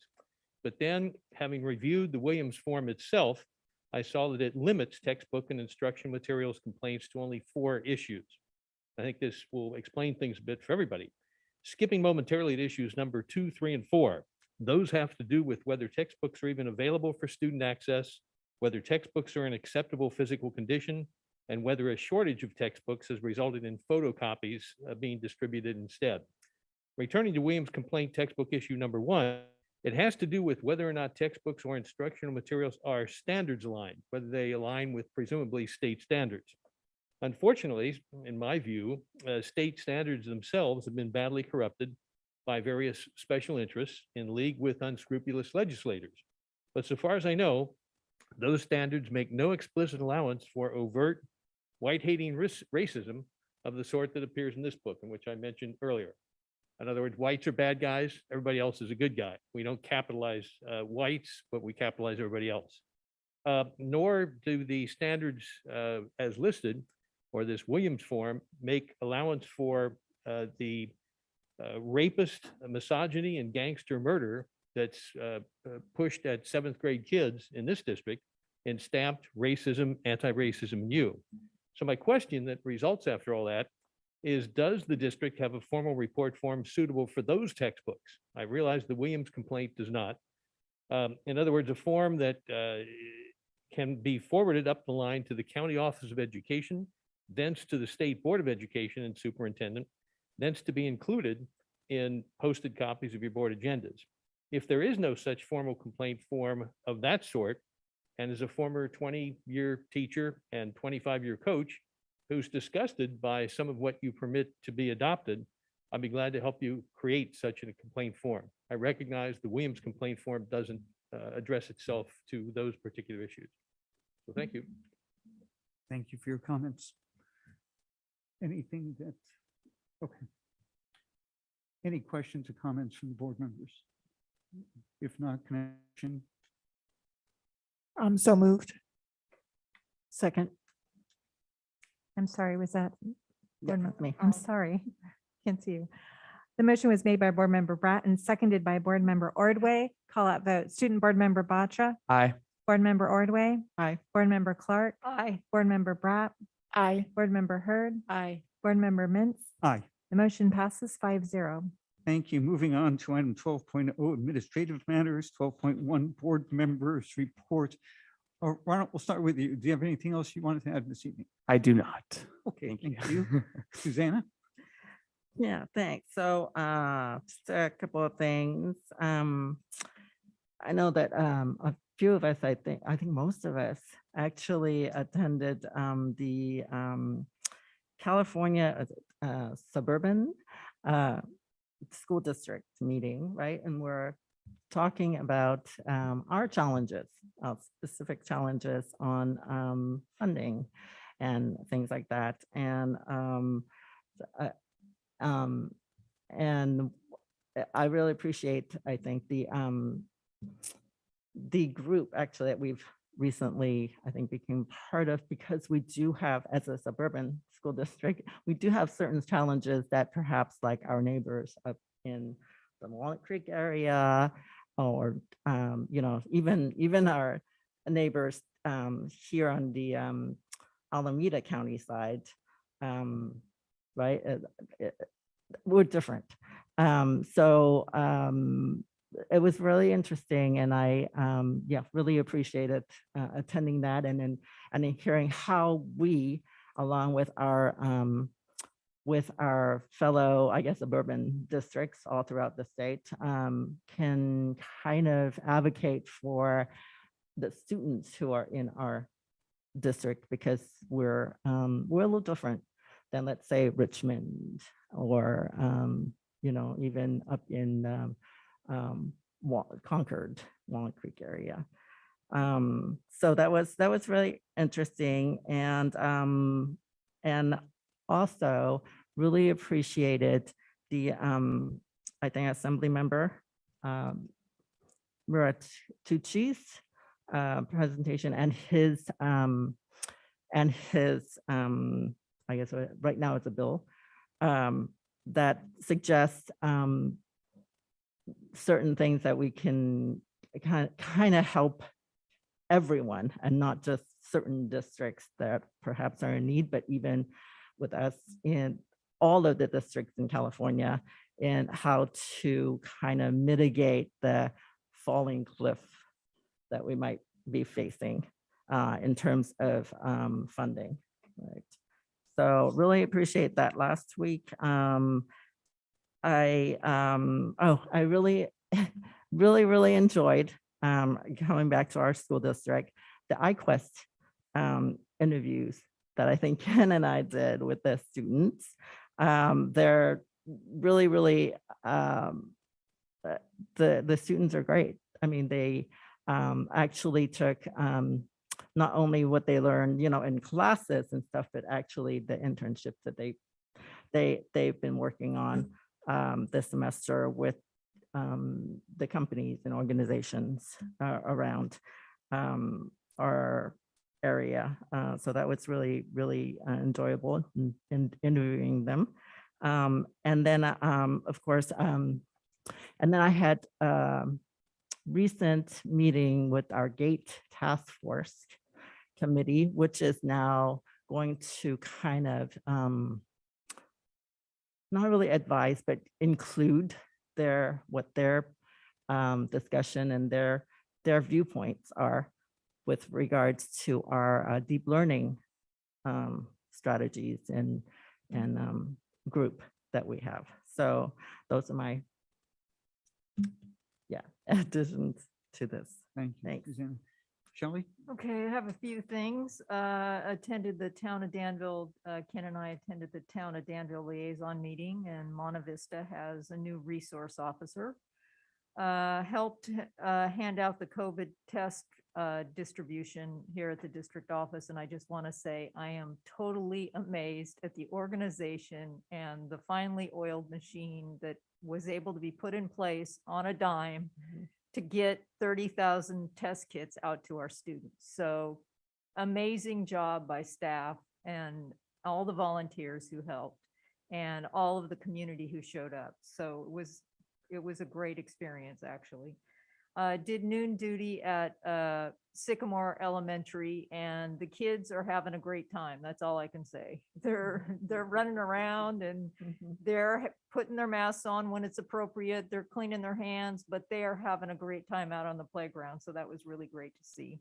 I'm liaison to the Parcel Tax Oversight Committee. They're readying their report for the board next month, and they are the committee that oversees the spending of the funds that we receive from our parcel tax. And they do a great job, and there's some really great people on that committee and some experienced people also.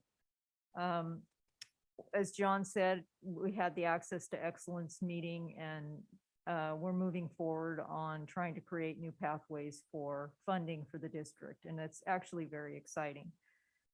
As Susanna said, we had the Suburban School Districts meeting, the California Association of Suburban School Districts. And the exciting thing was that there was an assembly person there, Al Maritucci, who has authored AB 1614, which would increase the LCFF base grant, which would be key to our district and many others like us. So we need to root for him that he can get that through the legislature, because that would like change our world. He is also a former board member of the Torrance School District. So we have somebody who's actually lived where we're living and has had that experience in a similar kind of district. And lastly, a huge thank you to all of our teachers, our staff, our healthcare workers, and our administration for their hard work and dedication to get our kids back in school at this very, very challenging time. It definitely takes a village, and we are blessed to have you. Thank you. That's it for me. I just want to point out too, with the base funding that was discussed at the at our suburban school district meeting. Base funding isn't just key for our district, it's key for every district in the state. I think that we need to look at it that way. When Hayward Unified or West Contra Costa gets, even though they have higher duplicate funding than we do, when they get base funding, then they can use that. They don't have to pull money from their duplicate funding down to pay for basic needs for staff, for desks, for buildings. And so I think that, when we're looking at how the state can and the legislature can shift funding and infuse funding in our education, I think looking at that base as opposed to one-time funding. And so I just, ask that everyone that can really reach out and advocate towards that, because it doesn't just support us, it supports the entire state and every student in it. I too did many of the things that Susan and I think we all did. I had the opportunity to pass out tests at Gale Ranch and Pine Valley. The first day at Gale Ranch, I think we passed out over 7,000 test boxes. I too was impressed by the logistical just dream that it was. I mean, it was so smooth. It was, there wasn't a break, but it never felt like I, as someone who was passing out, was overwhelmed with the influx of cars. It just was a steady stream, and it was just 2 hours of passing it up. I also did noon duty at Quail Run and Montevideo. And that again was great to be able to be in the middle of the students as opposed to just kind of standing outside the door and looking into the classroom. And I wanted to take a second as well to just thank our entire community, our students, our staff, our admin and families for doing what needed to be done to make sure that our students could start back after the break in the classroom, in the buildings, and make it sustainable with compliance, with wearing masks correctly, with taking advantage of those take-home tests to ensure that every student that came into that classroom was tested negative before they stepped in, and it made a difference. And here we are, and I think we need to be proud of that. So thank you to the community for that. Okay, and if everyone wouldn't just nod that we can go 4 more minutes without taking a full vote. Rachel, go ahead. I don't want to be repetitive because I think my 3 predecessors spoke so eloquently about everything, even to the point of clarifying base funding benefits all. I just would like to add on, though, how much I appreciate all of our staff pulling together. It really feels like we, and with the community and being part of the PTA council meeting, it just feels really nice. And it's been a while since it really feels like we're all in sync there. And then just to add on to at passing out tests, I got that vibe from the community too, that they were all appreciative and all in and like getting why we were doing it, and like we're all going to beat this together. So thank you especially to all the district staff for making all of that good stuff happen. Thank you. And without being repetitive, I feel much the same way. I had the opportunity to hand out the test kits at Monte Vista both days, and it was something I found that really did bring our community together. The amount of people who, just about everyone, acknowledging the district for taking this step and the way that we took the step. Because I know of other districts that test kits were handed out, but not until kids were already back in school. We at least had the opportunity for all of our students to be tested before coming back to school last week, which I've got to believe was able to make a difference in terms of clarifying whether they, tested positive or negative, giving families a better sense of, feeling confident that they could send their kids back. And I think that was very, very important. I participated in a Street Smarts committee meeting, some FOAC meetings, facilities oversight meetings, as well as the Access to Excellence, and a number of the other things that everyone else mentioned. So I won't go back into all of those. But as I mentioned earlier, and it's been repeated here, the acknowledgement of all the hard work that our staff at all levels have been putting into having our kids safely back at school and creating a safe work environment for our staff as well. So with that, you already had your chance, but if you'd like to say anything else,